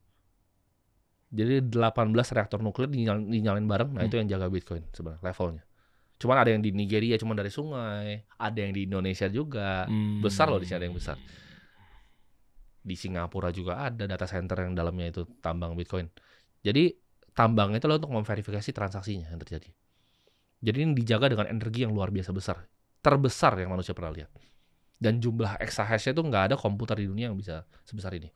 Ini superkomputer tercanggih terbesar di dunia, networknya Bitcoin ini. Lebih dari semua server Amazon, Google, Meta digabung jadi satu. Kalau udah nggak ada yang gaungin lagi, nggak ada yang ngepom-pom lagi, nggak ada yang ngegoreng lagi, nggak ada yang butuh ngepom-pom, karena ini nggak ada. Karena yang kalian salah paham, kayak pertanyaan gue pertama tadi, kalau lu yang bikin kereta kuda dikasih koin sama raja, lu nggak perlu ngapa-ngapain kan? Iya. Itu gue tuh cuma buat gambarin ke kalian. Oh, Bitcoin gue dari 10 juta ke 1 miliar itu gue cuma buat gambarin ke kalian. Cuman di dalam pikiran gue, Bitcoin itu 1 Bitcoin, gue nggak pernah ada harganya. Paham nggak? Akan jadi begitu soalnya lu mindset tuh begitu ya. Emas gua. Kepingan lu yang ya. Dibayar sama rajanya kan zaman dulu. Iya. Gua nggak perlu berinvestasi dengan kepingan emas gua. Itu kan dari dulu. Itu kalian pernah mikir nggak? Kenapa lu dokter harusnya dibayar kepingan emas? Terus lu nggak usah kerja dong. Maksudnya lu nggak usah ngapa-ngapain lagi. Masa kepingan emas lu investasi? Itu kan pekerjaan lagi. Investasi itu pekerjaan lagi. Ini banyak yang nggak paham loh. Makanya banyak yang akhirnya main saham, main properti dan rugi karena lu bukan developer properti. Lu nggak ngerti cara main properti. Ketika lu kerjanya yang lain, contoh lu kerjanya media, lu main tanah, lu pasti mati sama yang full time main tanah. Nah, ya. Nah, itu orang banyak yang nggak paham tuh. Bitcoin ini sesuatu lu nggak perlu ngapa-ngapain. Dan ini kan ngalahin semuanya. Oke, tapi wujudnya apa, bro? Ini agak ke teknis ya. Lu naruh 100 juta, terus tiba-tiba kan dengan kondisi mungkin dapat 0, sekian kali ya. Bitcoin ya. Ya, 0, sekian lah ya. Dapat tuh. Ini apa yang dibisniskan? Gue mau wakil awam nih. Apa yang diputar? Sementara kan bisnis yang benar adalah yang real, jelas. Even jasa pun juga jelas. Gue kang servis AC gitu. Ini jelas gitu loh. Ini format monetary system yang baru. Jadi orang banyak yang salah paham bahwa contoh saham itu belum lama. Saham itu 1600 zaman Belanda. Baru mainstream itu sekitar 70 tahun terakhir. Ini adalah sebuah aset kelas yang baru. Jadi kalau ditanya Bitcoin itu basisnya apa tadi? Dinding energi tadi. Itu basisnya. Jadi ada fisiknya, ada Bitcoin. Jadi yang para penambang ini disebutnya Bitcoin miner ini tersebar di seluruh dunia dan lu nggak bisa matiin, bro. Kenapa? Karena ketika lu matiin satu, lu bom satu gitu misalnya, itu yang lain akan muncul. Ini kayak yang lu potong kepala muncul baru terus. Nggak bisa. Contoh, semua deh mati. Gua ada running node sendiri, itu Bitcoin akan tetap jalan. Jadi Bitcoin tuh nggak bisa benar-benar lu matikan. Karena dia ngasih insentif ke orang yang bantu verifikasi transaksinya dengan mining tadi. Sistem mining tadi. Jadi dan nggak ada kayak fee gitu juga ya? Oke, jawabannya? Jawabannya adalah Bitcoin ada fisiknya. Tadi, penambang-penambang itu adalah bentuk wujud fisik aslinya Bitcoin. Berarti ini adalah investasi, tanda kutip ya, yang nggak akan pernah turun. Dia tetap stabil bahkan menaik. Gini. Turun, mungkin nggak turun? Mungkin turun kalau global liquidity turun. Kalau mereka stop cetak uang, ini turun. Makanya siklusnya setiap 4 tahun sekali. Orang banyak yang nggak paham ini. Bitcoin tuh gerakan harganya tuh bukan volatil, tapi itu ngikutin jumlah uang yang beredar di dunia. Itu korelasi 99,1%. Harga Bitcoin dengan jumlah uang yang beredar, M2 money supply, global liquidity. Jadi uang makin banyak dicetak, Bitcoin makin naik. Jadi menurut gue ya, Bitcoin tuh bukan bikin lo tambah kaya. Itu cuma bekuin economic value lo ke masa depan. Kayak kepingan emas tadi. Ya mendingan emas aja investnya. Emas 2%. Oh iya. Bitcoin itu adalah uang yang lebih sempurna dibanding emas. Itu yang benar-benar sempurna menurut gue. Ini nggak pernah dalam sejarah manusia. Ini penemuan pertama, ini kayak penemuan internet loh. Penemuan radio, listrik, api. Levelnya penemuan Bitcoin tuh kayak penemuan internet. Jadi ini something yang very revolutionary. Ini kayak manusia nemuin api levelnya. Jadi manusia akhirnya ketemu uang yang benar. Akibatnya apa? Orang di luar negeri sadar. Oh gila, kita kena tipu sama uang fiat ini. Akhirnya mereka manipulasi capital marketnya. Mereka bikin saham listing. Sahamnya itu dijualin. Mereka beli Bitcoin di belakangnya. Sahamnya terbang, mereka beli Bitcoin lagi. Jadi lagi lomba begini. Di luar negeri lagi lombanya begini. Di Jepang udah mulai. Metaplanet namanya itu saham nomor 1 sekarang di Jepang. Karena dia, jadi kayak perusahaan lu kayak lu gini. Tapi perusahaannya kan dapat itu dari media kan. Semua neraca lu Bitcoin semuanya. Terus lu listingin TBK. Itu terbang. Dikibulin dong. Ya maksudnya untuk kita kayak kita ini sekarang dikibulin, memang dikibulin gitu. Dikibulin, memang ada uang kertasnya dikibulin. Sejak 1971 dikibulin. Mundur dikit ya. Iya, gue makin yakin nih. Mundur dikitnya berarti dulu kita skeptis sama uang kertas kan? Dari dinar, dirham gitu loh. Oh iya ya. Kita tuh akhirnya percaya gitu loh. Kan sama aja begitu ya. Kalian coba pikir deh, oke. Kita pakai contoh Thailand baht deh. Lu pakai Thailand baht terus lu ke Singapura, lu kasih Thailand baht lu. Orang Singapura, ini apa nih sampah ini? Iya. Itu kayak kertas buat ngelap sampah gitu. Nggak mau dibayar pakai Thailand baht mereka. Ya nggak berlaku. Perlu pakai SGD kan? Dan mata uang mereka lebih kuat. Mereka nggak mau pakai uang sampah Thailand baht. 10 ribuan. Apa bedanya sama uang monopoli gue tanya? Ayo. Lu ke Singapura kasih Thailand baht sama uang monopoli, bedanya apa? Nggak ada, nol bedanya. Itu gambar kertas gila. Gitu. Oke. Nah, kenapa ini bisa terjadi? Uangnya beredar banyak. Karena ya itu cara bank bekerja. Namanya ini fractional reserve banking. Ini yang gue pelajarin waktu gue masih belasan tahun. Jadi ketika lu taruh uang 1 juta ke bank itu cuma nyimpen lu taruh 1 juta nih ke bank. Dia cuma nyimpen 100.000. 900 dia pakai untuk pinjemin ke orang lain lagi. Nah, orang itu kan dapat 900 yang minjem nih. Emang dia pinjem, dia pegang begini enggak? Dia masukin bank lagi kan? 900 masuk ke bank. Bank pegang berapa? 90. Sisanya 8-10-nya dia kasih ke orang lain lagi. Ini bisa turun 7 kali ke bawah. Jadi uang awal dari 1 juta lo itu tuh bisa jadi berjuta-juta ke bawah. Uang beredarnya di masyarakat, paham gak? Gua nih contoh simpel lagi nih. Gua itu punya uang 1 juta, gua taruh di bank. Bank simpennya 100.000. Iya, 100.000. Derry butuh bikin toko roti. Derry mau pinjam duit dari bank nih, ya kan? Derry pinjam 900.000 dari bank. Uang gua tuh sebenarnya tuh. Nah itu jumlah yang beredar udah berapa tuh? Iya. Oke. Gua masih punya 1 juta kan di rekening gua. Lu udah punya 900.000 loh di rekening gua. Nah dari taruh 900.000 itu di bank lagi karena nunggu konstruksi toko rotinya kan. Iya, masa langsung gua tuang semuanya di sini. Kan gaji karyawannya masih nanti. Bank simpan 90 lagi nih. 8-10 dikasih lagi ke si C nih. Si C yang misalnya dia mau bikin toko sepatu gitu. C mau bikin toko sepatu. 8-10 dikasih C. Uangnya udah berapa? Apakah 1 juta? Lebih kan dari 1 juta. Lebih. Itu namanya fractional reserve banking. Itu sistem riba yang terjadi di dunia. Gile. Jadi gue tuh mungkin orang yang paling gak disukai sama bank. Karena gue kalau ke bank tuh gue gak pernah ngasih mereka untung. Karena gue tahu sistemnya. Gue cuma memanfaatkan fasilitasnya. Makanya kenapa bank riba kayak begitu. Itu uang kan ngasih 1 juta. Bohong kan uangnya semua itu. Nah sekarang lebih gampang. Sekarang gak usah pakai kertas. Itu zaman dulu kan pakai kertas. Zaman Eropa kuno. Sekarang tinggal diketikkan digit. Nah, jadi lebih scam Bitcoin atau itu? Kalian bisa pikir kan? Aduh. Nah, iya juga ya. Bitcoin tuh fair. Transparan, bro. Segitu ya segitu. Segitu ya segitu. Nggak bisa dibalikin. Ketika lu transaksi itu lu nggak bisa kayak undo transaksinya. Bank tuh bisa undo transaksi lu. Database di mereka. Ledgernya di mereka. Bitcoin tuh public ledger. Jadi semua dari transfernya tercatat bro. Semuanya tercatat. Selama belasan tahun ini tercatat semuanya. Transparan telanjang.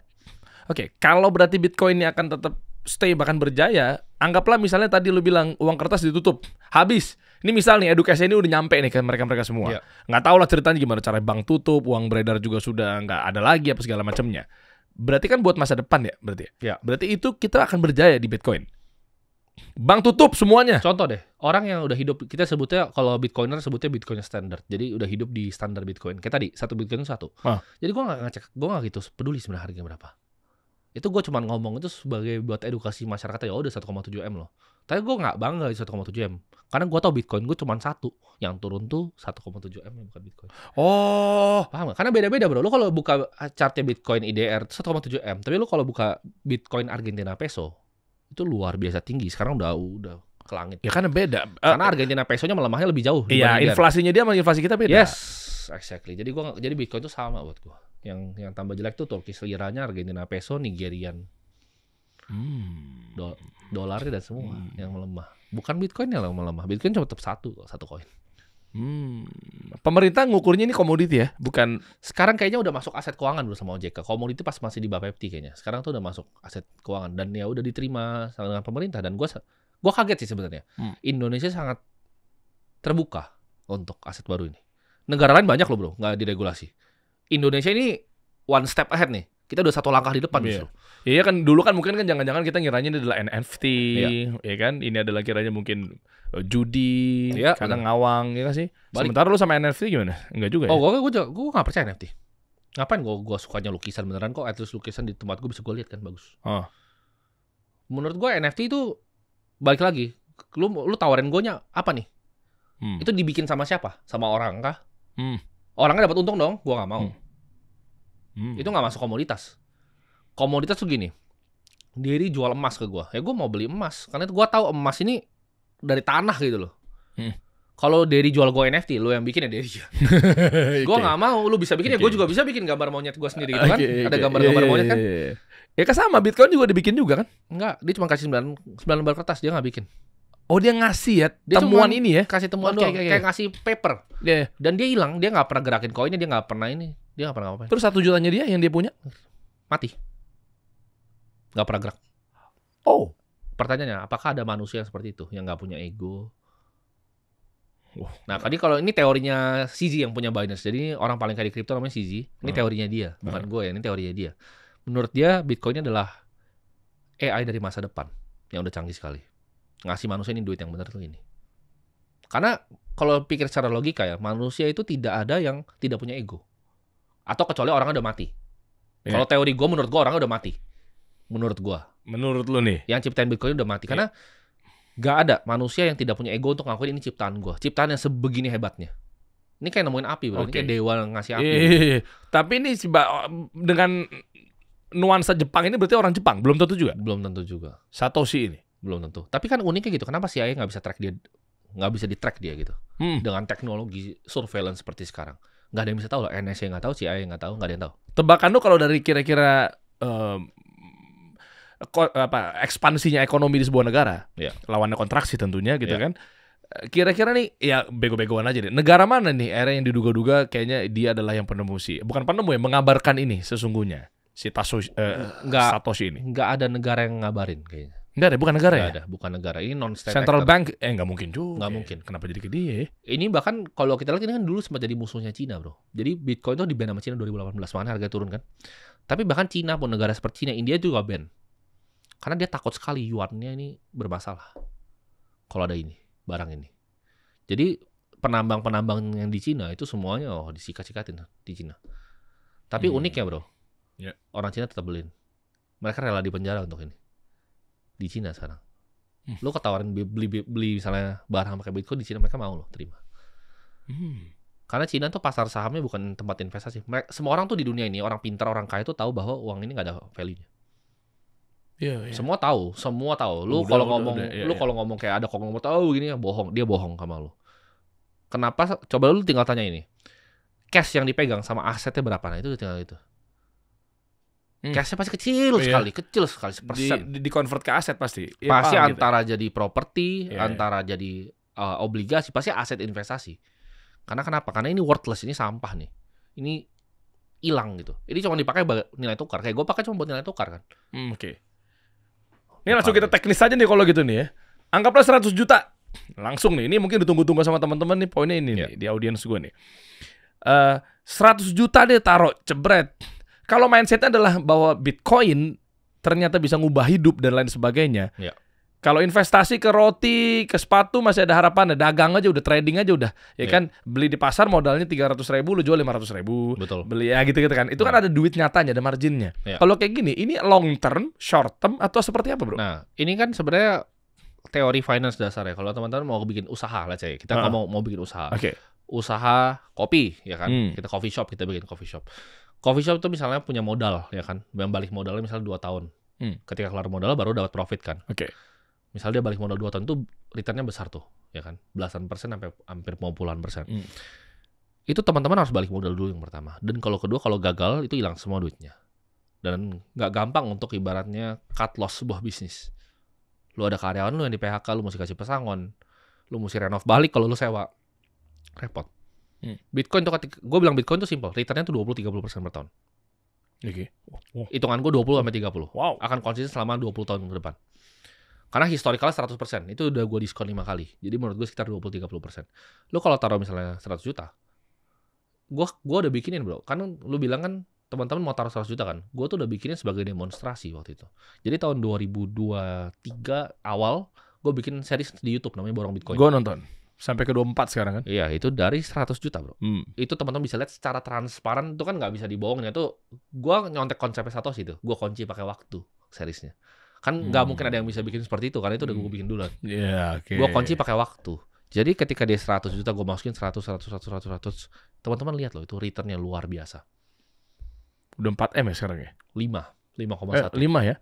Dari modal 24 bulan berarti 2,4 miliar. Itu harusnya 40% dong bro. Oh lebih dong. 50 ya? Double. Udah double. Double kan? Ya, udah double. Karena kan kalau 100 juta aja kali 24 aja 2,4. 100% lebih. 109% lebih. Iya kan? Iya. Gue ngitung cepat 109% returnnya sekarang.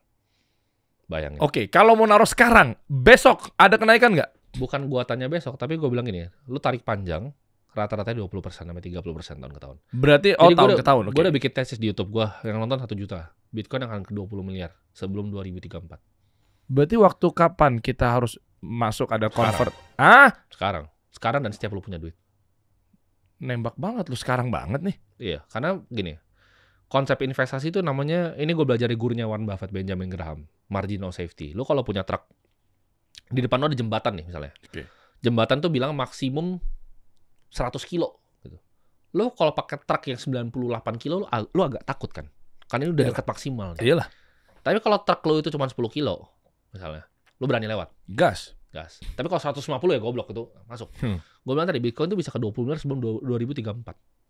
Sekarang harganya 1,7 miliar. Jadi anggap itu batasnya tuh 20 kilo. Sekarang 1,7 kilo, lu berani nyebrang pakai truknya? Ya berani lah. Ya itu dia. Berani lah. Ya itu. Kalau analoginya begitu mah. Jadi kalau ada yang tanya, kalau 1,4 berapa? Gue beli terus. Pakai semua duit gue beli. Semua duit gue di Bitcoin 95%. Bro, 95%. Lu seyakin itu berarti ya? Iya. Coba bantu mereka untuk validasi bahwa lu bilang sampai 2034 bla bla bla bla bla gitu, bahwa benar-benar oke sekarang kita pindah, bukan pindah ya, maksudnya gas masuk semuanya ke Bitcoin. Apa boleh tahu nggak reason yang paling kuatnya? Itu tadi, uang lu tuh di basing. Jadi currency lu di basing, currency lu yang lu pegang dimanapun, lu mau di Argentina, mau di USD, mau di Singapura dolar, itu turun. Segitunya 11% per tahun nih. Lah kalau ada negara-negara sekarang pertanyaan gini, gua kan dulu investor saham, sulit sekali loh, nyari 11% per tahun tuh bisnis sulit sekali. Karena bisnis mesti balik modal dulu 2 tahun baru bisa 11%. Ya anggap deh, negara udah benahin nih semuanya nih ekonominya. Gak bisa, karena hutang yang mereka ciptakan terlalu besar. US tuh kalau mereka nggak lakukan printing, bangkrut negaranya. Mereka harus cetak uang untuk bayar hutangnya. Itu lingkaran setan ya. US tuh udah gunung hutang. Semua negara ini gunung hutang. Makanya setiap 10 tahun sekali ada yang namanya debt cycle. Siklus meledaknya hutang ini. Makanya 2030 meledak nih hutangnya menurut gua. Indonesia pun juga kalau jadi kenapa sih? Surat obligasi karena kita cetak sendiri bisa kerusuhan lagi negara ya? menurut gua nggak nyampe kerusuhan, cuman akan ada badai finansial 2030. Karena gini, ketika AI itu udah canggih, siklus utang kan gue hitung nih, 2030 ini meledak nih, US meledak 2030.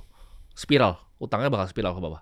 Ketika dia spiral ke bawah, pekerjaan di layoff dan AI itu udah gantiin banyak pekerjaan, wah itu hancur semua. Tapi ada fundamental perbedaan bro. Kenapa menurut gua nggak akan rusuh?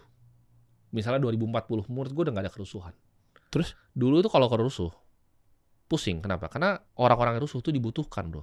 Karena mereka tuh buruh pabrik, mereka itu adalah yang bangun-bangun jalan. Mereka dibutuhkan orang-orangnya. Jadi nggak bisa diapa-apain. Nanti ketika udah robot semua bro, beda nih gamenya. Lu rusuh, kita nggak perlu lu. Nah itu bahaya. Jadi teman-teman kalau nggak maju nih pikirannya, hati-hati kalian. Karena gue bilang tadi, roda tuh 1900 tahun. Orang bilang, oh enggak lah, lu kebanyakan nonton film masa depan. Enggak, gue tuh investor dari dulu. Gue jadi pegang duit sebanyak ini di umur gue. Itu bukan jadi orang bodoh bro. Gue udah lihat semuanya gitu loh. Dan gue liatin ke depannya akan seru menurut gue. Untuk orang tertentu akan seru, tapi untuk mereka yang di bawah kan ditinggalkan. Okay. Lu punya pabrik nih. Demo kan, waduh ya udahlah ya bayarlah. Sekarang kalau 2034 itu pabrik dari robotnya Vega Robotics semua Tesla, lu demo keluar ya sini, gue beliin robot, gue ganti lu. Aduh, lu mati aja gitu, gue ganti robot. Nggak butuh kok lu.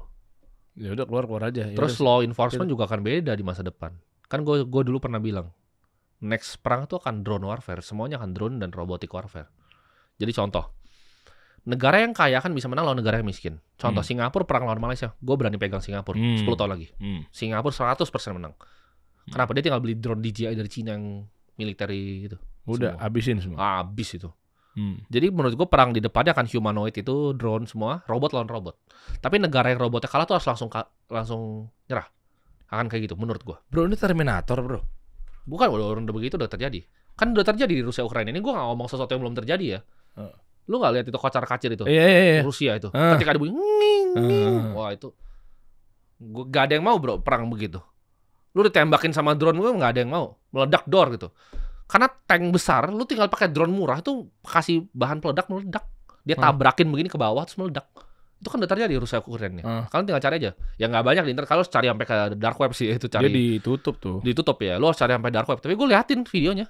Itu drone terbang ke bawah tank meledak bro. Siapa yang mau nyetir tank ya sekarang pertanyaannya? Atau orang Rusianya udah sampai di ketakutan bro. Ada suara yang nging. Iya. Di Telegram sebenarnya ada yang udah habis dari itu ya. Iya. Mesti dark web memang. Nongkrong nih sama kita bisa ada informasi gitu. Iya. Jadi kalau kalian bilang, tapi enggak bang, tapi kan misalnya ada yang bilang, tapi kan misalnya jenderalnya masih manusia, enggak, itu akan pakai mereka akan kalkulasi probabilitas menang lewat sini berapa. Baru mereka kerain drone-nya sendiri. Akurasinya lebih tepat. Iya. Soalnya yang di Cina aja tahun baru itu mereka bikin kayak naga bro, pakai drone swarming gitu. Lu bisa ini gue nggak tahu deh. Emang iya? Iya, tahun baru Cina tuh mereka bikin, negara yang bikin ya pakai drone. Jadi mereka demonstrasi kemampuan drone. Mereka bikin drone kayak nari tapi bentuknya jadi naga begitu di langit. Nah kalau kayak gitu pegang senjata semua nyerang ke lu lari kocar-kacir. Iya. Lu kocar-kacir. Jadi manusia bakal digantiin semua depannya. Dan cepat banget nih. Jadi ketika gue liat Tesla yang kemarin tuh begitu, waduh ini lebih cepat dari gue pertimbangan gue nih perkembangannya. Karena dulu bipedal yang 2 kaki itu problemnya adalah balancingnya sulit kan, imbanginnya itu sulit. Sekarang mereka punya AI, jadi mereka bisa training kayak main catur bro. Jadi mereka bisa bikin simulator, mereka training 1 detik 1 juta kali robotnya. Jadi bisa cepat sekali belajar nari segala bisa cepat sekali. Dan ini akan 2027 akan ke rumah-rumah kalian nih, orang-orang kaya dulu pasti. Sama kayak handphone, awalnya orang kaya dulu nanti punya.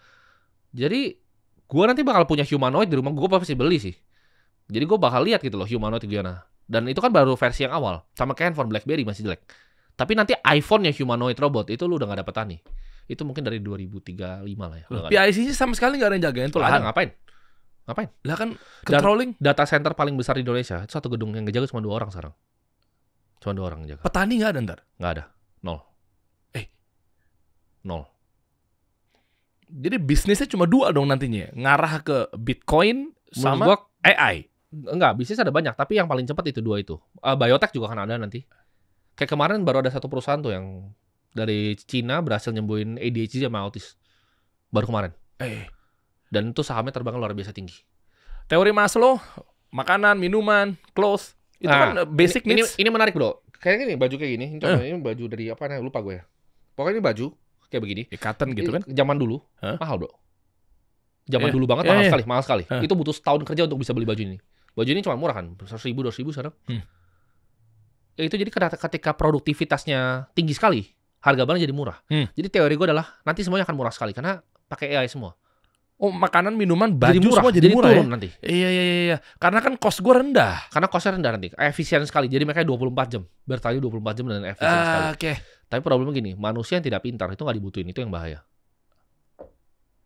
Ada di partnya orang miskin lagi.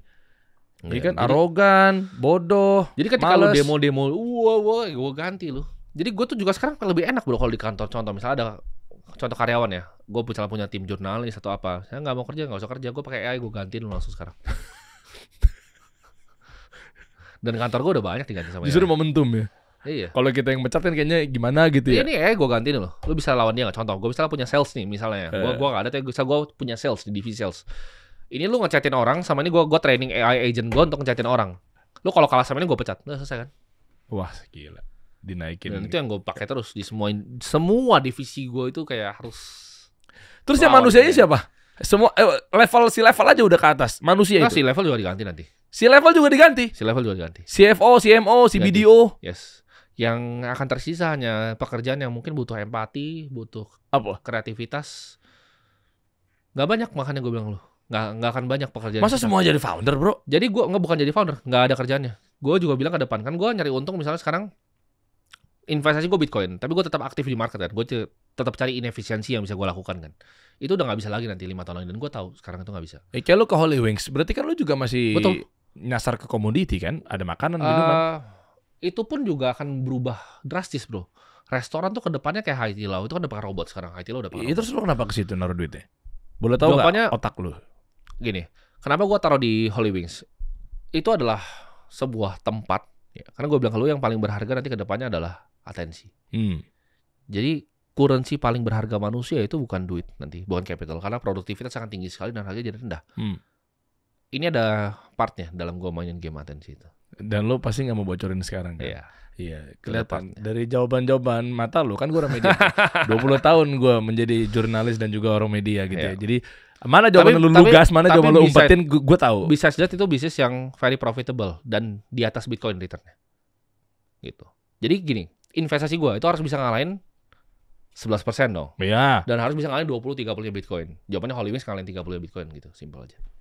Dan lu butuh ekosistem sih, community ya, gede ke sana, atensi juga ada di sana, nggak cuma sekedar kafe misalnya. Betul. Ya. Masih banyak yang mau dikerjain sama nanti sana. Kita lihat gebrakannya ya. Iya. Oke, bro, dari duit yang tadi, gue pengen langsung praktikalnya bro. Ya. Itu kan mereka nungguin ya, exchange. Lu saranin pakai apa di Indonesia? Nah, Indonesia itu kan udah diregulasi nih kebetulan nih, kita udah maju sekali. Jadi teman-teman cari yang udah diregulasi sama OJK. Jadi lu nggak ditunggangin sama siapa-siapa nih? Gak ada, tapi gue baru bikin exchange gue sendiri juga. Vlog itu kapan? Itu gue launching. Itu gue bikin sebenarnya udah lumayan lama, plannya udah lumayan lama, tapi baru soft launch, nanti bakal grand launch. Ini gue bikinnya sama partner gue satu, namanya Yudo. Dia dulu CEO-nya Toko Kripto. Jadi kalau teman-teman pernah pakai Toko Kripto, itu yang paling gede dulu. Oke. Ini CEO-nya sekarang dia bareng gue, kita partneran untuk bikin exchange ini. Gitu. Gue sebagai investor di sana. Oke. Dia operatornya. Nah, ini kan belum jalan nih. Belum jalan. Ya sekarang teman-teman langsung kita pastikan, misalnya oke lah gue mau mulai Bitcoin gitu, kripto. Teman-teman bisa langsung cari aja. Jadi yang diregulasi sama OJK itu ada apa aja, itu kan bisa cari tuh. Misalnya itu punya teman-teman semua sih. Misalnya Indodax punya Pak Oscar, teman baik juga. Kayak Toko Kripto juga bisa, semuanya banyak. Jadi bisa cari.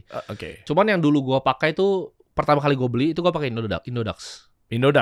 Ini tanpa nol. Gue tahu ya, ini nggak ada maksud Timothy tunggangan sama siapa. Gue tahu dia pasti berat mau ngomongnya karena teman-teman semuanya.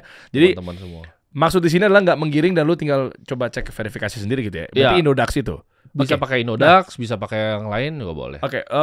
Salah nggak mindset mereka ketika gue naruh di sini untuk gue kaya, untuk gue dapat return sekian, untuk dipantengin setiap 2 minggu sekali. Jadi ditinggalin gitu aja bro. Lah kalau lagi tinggi-tingginya kan lu langsung sell dong, nggak gitu? Bitcoin enggak. Kripto yang lain iya, tapi kayak gini, kripto yang lain itu apakah gue tetap beli? Jawabannya iya. Tapi kripto itu gue lihat yang lainnya selain Bitcoin. Bitcoin komunitasnya ini beda nih. Kripto yang lain itu seperti beli saham perusahaan. Ada foundernya, ada projectnya gitu. Cuma kan angkanya kan nggak seseksi Bitcoin ya. Ketika lo buka Indodax juga kayaknya bukan seseksi, tapi lu bisa dapat return di sana. Lu bisa trading di sana untuk dapetin keuntungan. Cuman itu sama persis kayak lu ngeliat perusahaan dan founder yang beda Bitcoin. Bitcoin ini aset kelas sendiri. Ya berarti dan lu justru malah ke Bitcoin. 95% aset gua Bitcoin. Semua ya, total semua ya. Oke, cara mainnya gimana sih, Bro? Tinggal dibeli. Habis Simpel itu banget. Beli udah, masukin situ. Ya tinggal download exchange-nya, ya kan? Lu KYC segala macam standarnya kayak sekuritas, Bro, kayak beli saham. Oke, Terus lu deposit duitnya, terus tinggal beli Bitcoin, buy Bitcoin dah. Didiemin aja. Udah diemin aja. Masa cara mainnya begitu banget? Udah. Didiemin dipanteng-pantengin enggak kalau lagi turun naik turun? Biarin aja udah. Ini beneran sebegitu simpelnya? Beneran, sebegitu simpel. 30% tahun ke tahun. Dah. Terus kan kenapa? Itu gue buktiin di video gue. Ada di video gue soalnya. Gue pernah bikin videonya kan. Borong Bitcoin. Ya, gue nonton. Tinggal nonton itu udah. Oh gitu. Lah terus kenapa lu bikin akademi kripto kalau ternyata cuma tinggal beli habis itu tinggalin aja? Akademi kripto tuh kayak gini. Jadi akademi kripto adalah bagian gue untuk give back ke masyarakat sebenarnya. Gue pengen bikin platform edukasi untuk bisa teman-teman pelajarin teknologinya lebih dalam lagi. Maksudnya contoh seperti apa? Kan kripto tuh gak cuma Bitcoin. Misalnya ada Ethereum, ada Solana yang lain. Cara kerjanya tuh gimana sih? Karena itu kan sebuah industri. Jadi teman-teman yang mau berkarir di industri itu bisa belajar di akademi kripto. Gitu. Jadi misalnya gimana sih cara codingnya? Kan itu beda lagi tuh. Oh ya. Cara build something di atas Bitcoin itu gimana sih? Security-nya tuh seperti apa sih? Hashing SH256 tuh apa sih? Dalam gitu loh. Dan bukan cuma gue yang ngajar, gue ada tarik beberapa profesor juga yang ngajar di luar negeri. Jadi itu platform yang teman-teman bisa belajar dari nol sampai lengkap tentang kripto gitu. Jadi bukan untuk lebih ke berbagi sih, Bro. Oh, lebih ke berbagi ya. Tapi ada teknik, iya kayak misalnya banyak gue dikirim sama teman-teman, Bang, tolong tanyain ini dong, Bang, apa segala macam. Misalnya kayak contoh gini, pasti kan ada edukasi tertentu ya. Di saat kayak gini lu ngapain? Di saat lagi drop lu ngapain? Nah, maksud gue yang dibutuhkan sama teman-teman, masa cuma bener-bener gue naruh nih 50 juta, gue naruh di 1 miliar, abis itu gue tinggalin gitu. Ikutin borong Bitcoin gue aja. Karena udah terbukti kan itu selama 2 tahun 24 bulan itu returnnya 109%. Oh. Dan itu kan gue buka transparan tuh. Jadi kalau yang skeptis sekarang udah gak bisa skeptis karena udah gue bikin udah 2 tahun lalu tuh. Ada ya detailnya, ada di borong Bitcoin ya. Ada di playlist lo ya. Iya, ada di playlist gue bikin YouTube. Dan ya gue sharing begini gitu. Gue beberapa dikit sih, Bro, podcast gue dikit banget podcast. Jadi gue sharing di sini juga jadi karena gini, gue pengen give back ke Bitcoin. Karena tanpa Bitcoin gue nggak jadi sekarang. Kalau Satoshi nggak pernah bikin itu barang itu gue nggak akan jadi orang seperti sekarang. Gue nggak akan tahu apa yang gue tahu.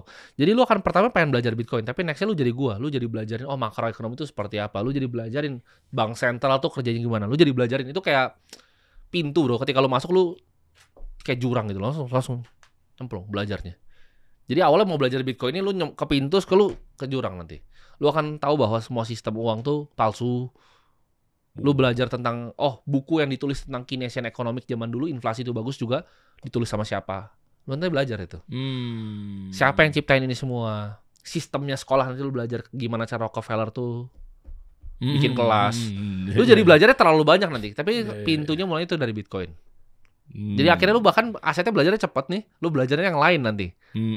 Lu nyemplung, kenapa nggak boleh cross border payment? Kenapa nggak boleh Thailand transfer ke Singapura? Langsung. Kenapa ada temboknya itu? Lu belajar nanti. Kan ini dibikin. Jadi kayak ada di monopoli gitu. Elon Musk pernah nge-tweet tuh di monopoli. Bank itu nggak pernah kalah. Jadi kalau uang monopoli uang banknya habis itu diambil, bank boleh pakai uang kertas. Lu paham gak? Itu ada di dulu gamenya. Gila. Itu terus dibilang itu cara kerja bank sentral. Ya itu dia. Gila. Dia nyetak ya sebenarnya ya. Ya udah kelihatan tuh di situ tuh. Masa lu kerja terus lu dicetak duitnya. Jadi lu kerja capek-capek ini lu dikasih kertas. Tapi ada yang nyetak kertasnya. Ya Allah. Itu buat gua nggak make sense. Ya lu tinggal coba lu komen ke bawah, coba ya. Lihat menurut lu apa yang masih janggal, apa segala macamnya. Ya gue punya jawaban sendiri, mungkin gue nggak buka di sini ya. Tapi buat teman-teman coba lu komen di bawah ya. Inilah bukti konkret bahwa ternyata teknologi sudah berubah. Tapi kalau berbicara mengenai teknologi sudah berubah, berkembang, kenapa lu sampai detik ini lu nggak beli mobil listrik? Karena itu kan ada beberapa kasus yang mobil listrik yang meninggal kan. Ya kita nggak tahu itu kan technical failure atau apa, gue nggak tahu. Oke. Tapi ya kita cukup tahu kan operasi di dunia ini kan canggih-canggih, intelijen di dunia ini canggih-canggih. Karena lu juga di situ. Ya tapi maksudnya jadi ketika gue melihat hal-hal seperti ini, gue nggak suka sesuatu yang di luar kontrol gue, Bro. Kenapa nggak gue percayain gue sama bank gitu? Kalian emang tahu bank tuh banyak sekali dihack di seluruh dunia. Kalian nggak tahu aja kasusnya ditutup pakai media. Banyak sekali, Bro, bank dihack di dunia. Gue nggak percaya uang gue di bank. Gue percaya uang gue di blockchain. Karena itu matematika murni itu.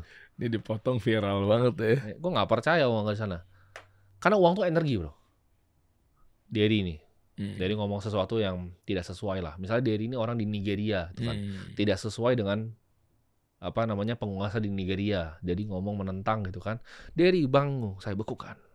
Derry habis, ampun. Iya deh, saya ngomong. Nah, kalau gue nggak bisa dibegituin. Aduh. Gue tuh semuanya punya gue. Semuanya punya gue. Berarti nggak bisa diambil, nggak bisa diotak-atik. Dan kalau let's say nih, gue diancam atau apa ya gue buang aja, nggak apa-apa gitu. Dengan gue buang Bitcoin, gue jadi nggak gerak, networknya jadi lebih bagus kan. Lebih mahal lagi harganya, karena punya gue nggak akan pernah gerak. Jadi itu sesuatu yang sangat profound, sangat advance di zaman sekarang ini. Jadi kita nggak pernah punya uangnya sendiri, itu yang bikin beda, bro. Dulu tuh lu selalu harus bergantung sama orang untuk punya uang. Sekarang Bitcoin ketika lu beli di exchange tadi, nanti gue sambungin ya. Lu harus beli di exchange dulu, tapi jangan ikutin yang borong Bitcoin gue, kan itu kan sebagai contoh biar orang bisa lihat kan. Harusnya itu ditransfer ke yang namanya wallet. Bentar, ini ditarik kapanpun bisa ya? Bisa kapanpun. Jadi tapi jangan ditinggalin di exchange. Even nih, gue kan jangan tinggal di exchange. Cara kerja lu berarti kan ada di exchange ini kan, duit lu taruh 100 juta. Iya, exchange tuh masih punya exchange ya kan? Iya. Makanya ada kata-kata not your keys, not your coin. Jadi ini makanya teman-teman kenapa ada akademi kripto, karena ini belajarnya dalam nih nanti nih. Dari exchange itu baru dipindahin ke wallet. Gitu. Tapi ini teknis nih. Walletnya apapun. Walletnya ya kalian bisa cari aja wallet kripto, udah banyak lah. Udah banyak yang bukan ditarik ke bank kita. Bukan. Jadi di wallet ini baru itu jadi punya lo. Lah berarti lu nggak punya ATM bank? Punya dong. Ya kecil lah, beberapa belas M cuma buat bayar sini. Berapa belas M? Ya buat belanja-belanja sedikit lah. Total berapa kalau dari lu asetnya? Untuk cukup lah Bitcoin. Cukup untuk gue gak pernah kerja sampai mati, sampai anak gue, sampai cucu gue. Ya lu nunjukin ke gue, gue gak mau ngomong ya. Tapi kecuali lu kasih akses gue akan ngomong ya. Jangan. Di ruangan gue kan segitu itu nambah dari kemarin. Ya kan lu bisa dikaliin kan dulu se-M kan. Apa? Kan dulu se-M. Bitcoinnya? Tambahin 40% berarti ya. Tambahin 40%? Iya. Gue masih hafal dia ngunjukin di ruangan gue. Dari sini, yang di saat gue masih 50-50 tentang Bitcoin. Lu lihat sekarang. Gila. Nah, gue kali 40% ya. Dari yang lu nunjukin ke gue masih hafal. Itu sebagian tapi. Depannya masih hafal. Gue gak tahu disensor apa enggak ya. Disensor aja jangan. Jangan. Kan bisa juta. Cukup. Miliar. Triliun kan bisa. Angka depannya kan banyak. Iya kan? Enggak. Kali tambah 40% lah ya. Iya. Iya kan? Tambah 40%.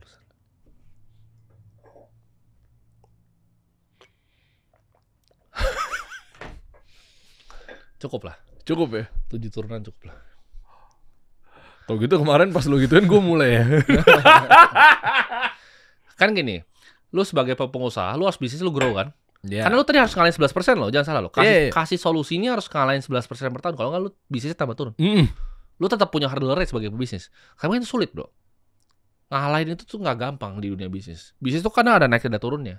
Jadi caranya adalah lu ambilnya dari bisnis lu taruh Bitcoin. Uang lu kunci. Jadi Bitcoin bukan tambah kaya, gue bukan tambah kaya. Itu 40% tuh kalian semua tambah miskin 40%, bukan gue. Karena uang yang dicetak memang global. Iya, jadi kan memang begitu ya. Ya rumus inflasi lah ya. Sebenarnya kayak gue pakai contoh emas ya. Ya kan emas 1 juta 1 gram. Betul, gitu, emasnya 1 gram. Iya, emasnya 1 gram. Kitanya turun inflasi. 1 kilo tuh 1,95 M sekarang. 1 kilo. Gue juga ada beberapa lah emas. Gue tahu banget harganya. Baru ngambil lagi soalnya kemarin. Gue tahu harga persis 1 kilo. Baru ngambil lagi berapa? Ya oke lah. Tapi mereka penasaran ya. Sebenarnya rumah lo kayak gimana sih? Ya, mereka penasaran juga loh. Apa? Rumah. Karena lu gak pernah show rumah. Mobil kapan-kapan gue undang deh lo ke rumah gue. Kan ini bagi yang skeptis ya. Coba mana lu gak pernah nge-show rumah lu? Ala paling McLaren-nya begini, begitu. Gue buat yang skeptis bro. Iya kan? Dia wajar dong kan. Iya bener dong dia punya pemikiran begitu kan. Karena lu gak pernah nge-show. Minimal rumahnya. Soalnya gue di penthouse. Gue tinggal di penthouse. Penthouse. Ya oke lah. Gue gak suka show karena banyak private collection gue di situ. Gue banyak koleksi lukisan lah. Oke, anyway lah. Bro, berarti kalau lu tadi teman-teman misalnya naruh atau gue naruh apa segala macamnya, berarti ditarikan nanti dong ya setahun. Enggak juga ya. Kalau kebutuhan uangnya gimana? Kan walletnya nggak boleh di bank juga berarti ya? Oh iya, nggak di bank. Wallet tuh pegang sendiri. Apa contohnya? Banyak, ada Trezor, ada Ledger namanya. Tapi gini, wallet itu cuma alat. Satoshi yang ciptain semua sistemnya, blockchainnya. Paham, cuma kan wallet itu kan pasti kan kalau nampung duit orang harus cari yang benar-benar yang diawasi oleh OJK. Bukan. Dan Bank Indonesia, pasti dong. Wallet itu agak sedikit berbeda. Wallet itu third party kan? Third party tapi nggak ada hubungan sama networknya Bitcoin. Jadi Bitcoin itu adalah network sendiri. Wallet itu cuma cara untuk bisa ngomong aja ke networknya. Jadi uangnya itu nggak pernah di device-nya. Nah makanya ini tuh nggak beginner friendly sebenarnya proses sampai walletnya ini. Device-nya atau exchange-nya bangkrut misalnya, terus kemana? Nah kalau exchange-nya bangkrut ya lu bangkrut uangnya. Gila lu. Kalau wallet gua nih, perusahaan walletnya misalnya bangkrut ya nggak masalah, gua bisa ambil lagi. Nggak ada hubungan sama perusahaan walletnya. Kalau exchange bangkrut, betul hilang. FTX kan terjadi bangkrut. Iya. Hilang tuh duit orang. Karena dia simpan di situ. Kalau gua kan nggak pernah. Jadi gua apa tolak ukurnya? Kapan tarik ke wallet? Cara lo gimana? Pokoknya semua Bitcoin gua nggak di exchange. Nggak, kan lu naruh nih, jebret ke dalam sana di exchange. Berapa hari lu tarik masukin wallet? Langsung. Kok langsung? Exchange cuma buat beli doang. Cuma tempat beli. Oh, bukan naruh di Indodax-nya gitu? Nggak. Itu kan buat contoh, borong Bitcoin. Si borong Bitcoin ada di situ. Buat contoh. Habis itu langsung detik itu juga tarik langsung. Iya, detik itu juga. Tapi emang ada fitur ya? Tapi kalau uang kecil, ya nggak apa-apa di exchange. Kalau misalnya uangnya masih kecil buat kalian ya di exchange nggak apa-apa. Tapi kalau gede jangan. Ya misalnya naruh tuh dia ada fitur untuk nyebrang ke. Ya karena wallet itu nggak sesimpel yang kalian bayangin. Jadi banyak caranya, ada multisig segala macam itu gue jelasin semua sih di Akademi Kripto. Karena itu kalau gue jelasin bisa 30 jam kali teknisnya. Tapi kan nggak semua orang punya pemahaman itu kan. Tapi so far yang diawasi regulasi sama OJK ya harusnya aman di exchange. Oh. Berarti kan ada regulatornya dong. Ada regulatornya. Berarti yang tanggung jawab regulator? Enggak juga. Enggak juga lah. Mereka wasit kan ibaratnya. Iya, wasit deh. Iya, menang kalahnya ya enggak ada urusan ya. Iya. Akademi Kripto nih. Ya lu belajar aja di Discord, enak sih ya. Community-nya kebangun. Live-nya tiap kapan apa segala macam. Lu sama Kalimas ada ya? Oh iya, gua sama partner gua. Ya misalnya di Discord itu kapan? Untuk nanti di ujung obrolan gue pengen tahu teman-teman jadi biar lebih detail ya. Gue sekarang di taraf hidup yang beda. Gue tuh udah fokus ke, gue lebih pengen give back sekarang. Gue pengen edukasi, gue pengen berbagi. Jadi kenapa gue bikin konten juga? Kan gue sebenarnya nggak perlu. Ini gue hapus semuanya. Lu udah tahu loh, gue nyaman lah. Gue hapus semua. Di pulau itu kan, di Fiji bisa. 7 turunan ya. Iya. Jadi jawabannya adalah gue bikin ini as a way untuk give back ke Indonesia. Karena gue lahir di Indonesia. Wah, keren. Gue akan menetap di Indonesia sampai gue mati. Gue gak akan jadi warga negara lain. Ada loh tawaran. Hah? Iya, ada tawaran. Untuk jadi WNA? Iya, maksudnya kalau dengan aset seperti gue di industri gue, dengan skill set seperti gue, ada tawaran lah untuk ke tempat yang lebih pro kripto. Tapi lu masih tetap mau di sini ya? Gue nggak mau, karena gue cinta di sini. Gue suka semuanya di sini. Makanannya enak, top. Tempatnya enak. Karena gue akhirnya dan besar sini dan gue akan mati di sini. Gitu. Jadi ini cara gue give back ke Indonesia. Gue bangunin sekolah, gue bagiin beras. Gue sekolahin anak-anak yatim seminggunya. Terus ya gue bilang tadi gue mau mati dengan 0. Ini ya? Ini ada kemarin gue bisa bikin gini nih, ini 3 ton, tapi biasa kadang bisa 5 ton, 10 ton setiap minggu bro, tapi nggak semuanya. Gue kadang video gue malas kan. Tapi bukannya kalau dikasih beras besok lapar lagi? Betul, tapi kan berasnya ya bisa sebulan lah ini. Iya ini ya. Tapi ya oke lah buat bisa bikin beberapa orang tersenyum kan, kasih ke mereka. Masya Allah. Tuh, banyak yang butuh. Bukan gara-gara nyuci duit orang kan? Bukan. Itu kan gue juga bingung, orang bilang kalau nyuci duit. Emang apa sih nyuci duit itu kan? Mereka banyak yang nggak paham bahan konsepnya kan. Kayak gue liat ada artis ngapain dia bilang cuci duit. Kalau itu dia bikin bisnis gimana? Misalnya Derry bikin travel tuh, Derry cuci duit gitu. Mereka suka begitu itu. Iya, kenapa ya? Arogan. Makanya orang miskin. Arogan.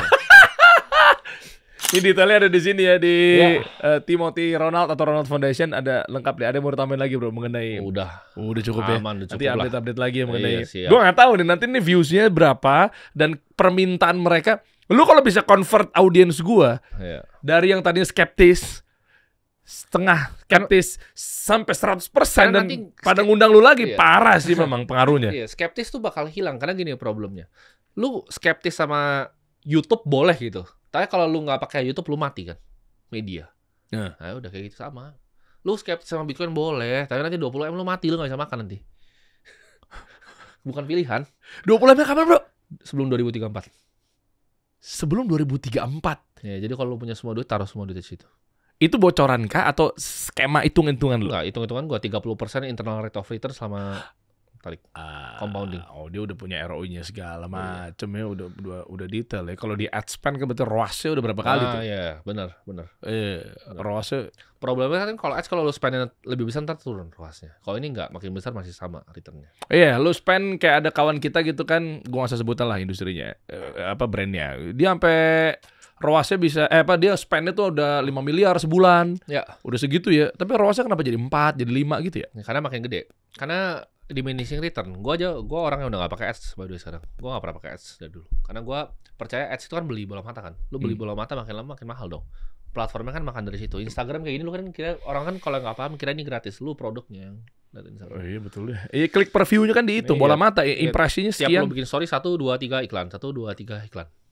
Jadi menurut gua advertising ke depannya bakal beda lah. Gua nggak bilang mati tapi berubah format. Marketing dikit ya terakhir berarti ya. Berarti kenapa lu nggak pakai ads? Berarti ini meyakinkan gue juga dan kawan-kawan. Berarti demand tuh harus dikumpulin dengan lu bikin media, atensi lagi ya. Dengan lu bikin konten, edukasi, bla bla bla bla. Jadi tanpa ads juga pun komunitas dan loyalis lu juga kebangun. Yes, betul. Kan kayak yang lu kerjakan sekarang. Jadi lu bikin bola matanya lalu bisa di placement kan. Gitu. Jadi ya itu bisnis media.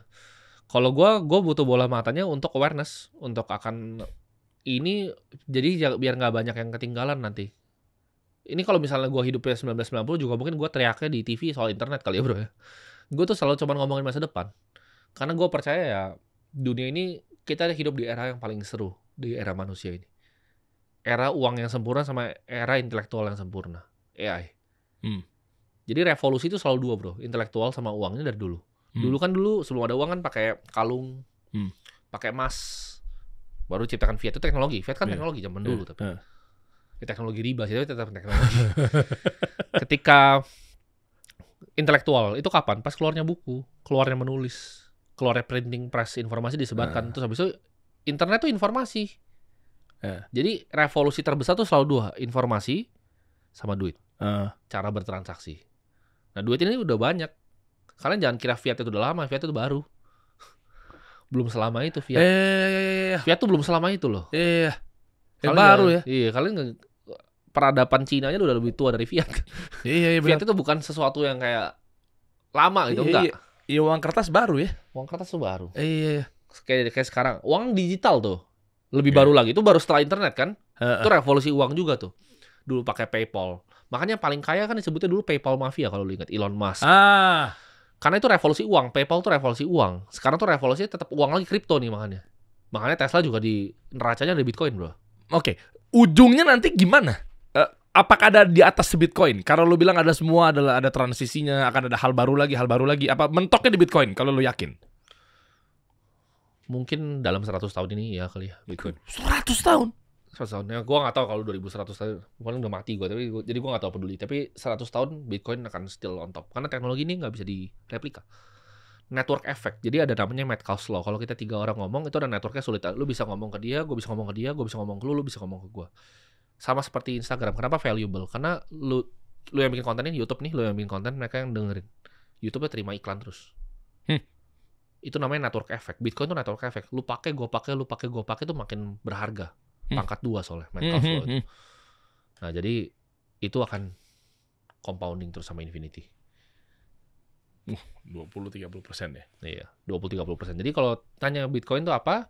Ya itu anggap aja kayak emas yang lebih sempurna. Itu adalah store of value dan 20-30% setahun lu mau atau enggak ada gitu loh. Wow. Kalau nggak mau juga nggak ada untungnya buat gua gitu. Soalnya kan harus paham loh, lu beli atau enggak tuh ada yang bilang gini, oh tapi dia sales Bitcoin. Bitcoin tuh aset kelima loh bro sekarang. Kita ngomong dulu tuh aset ke-12 kayaknya di dunia. Sekarang aset kelima loh paling naik ya? Cepet banget ya? Udah 5, emas tuh nomor 1. Emas tuh paling dibalap 5 tahun lagi paling sama Bitcoin. Iya, lu ditunggangin atau dibayar siapa nggak sih? Ada kata-kata sales Bitcoin. Iya makanya ada yang bilang kan, oh ini dia kalau kita semua beli Bitcoin dia tambah kaya. Salah besar. Kayak MLM gitu. Iya, ada yang bilang downline gitu. Ada yang mikirnya begitu. Iya, kalau misalnya gue sekarang bayar atau gue tambah kaya gitu enggak gitu. Lu mau beli Bitcoin, lu mau mati, gue afiliator gitu lu enggak sama sekali. Enggak ada, gue enggak peduli. Lu beli enggak beli, gue enggak peduli. Gue cuma kasih tahu lu, ya kalau lu enggak terima internet lu mati. Lu kalau enggak terima media bahwa itu pindah ke YouTube ya lu jadi perusahaan media yang mati. Lu kalau nggak terima AI itu bakal ganti lu akan mati. Petani bakal nggak ada ya beneran nggak ada. Ini gue bukan ngomong karena gue jahat, nakut-nakutin enggak. Makanya banyak yang nggak suka kan, karena gue ngomong sesuatu yang orang belum siap denger. Wah gila. Mereka belum siap denger. Timothy Ronald. Update lagi nanti bro ya. Siap. Intip lagi dong di ruangan gue aja ntar. Siap. Udah berapa sekarang? Kita kasih solusi.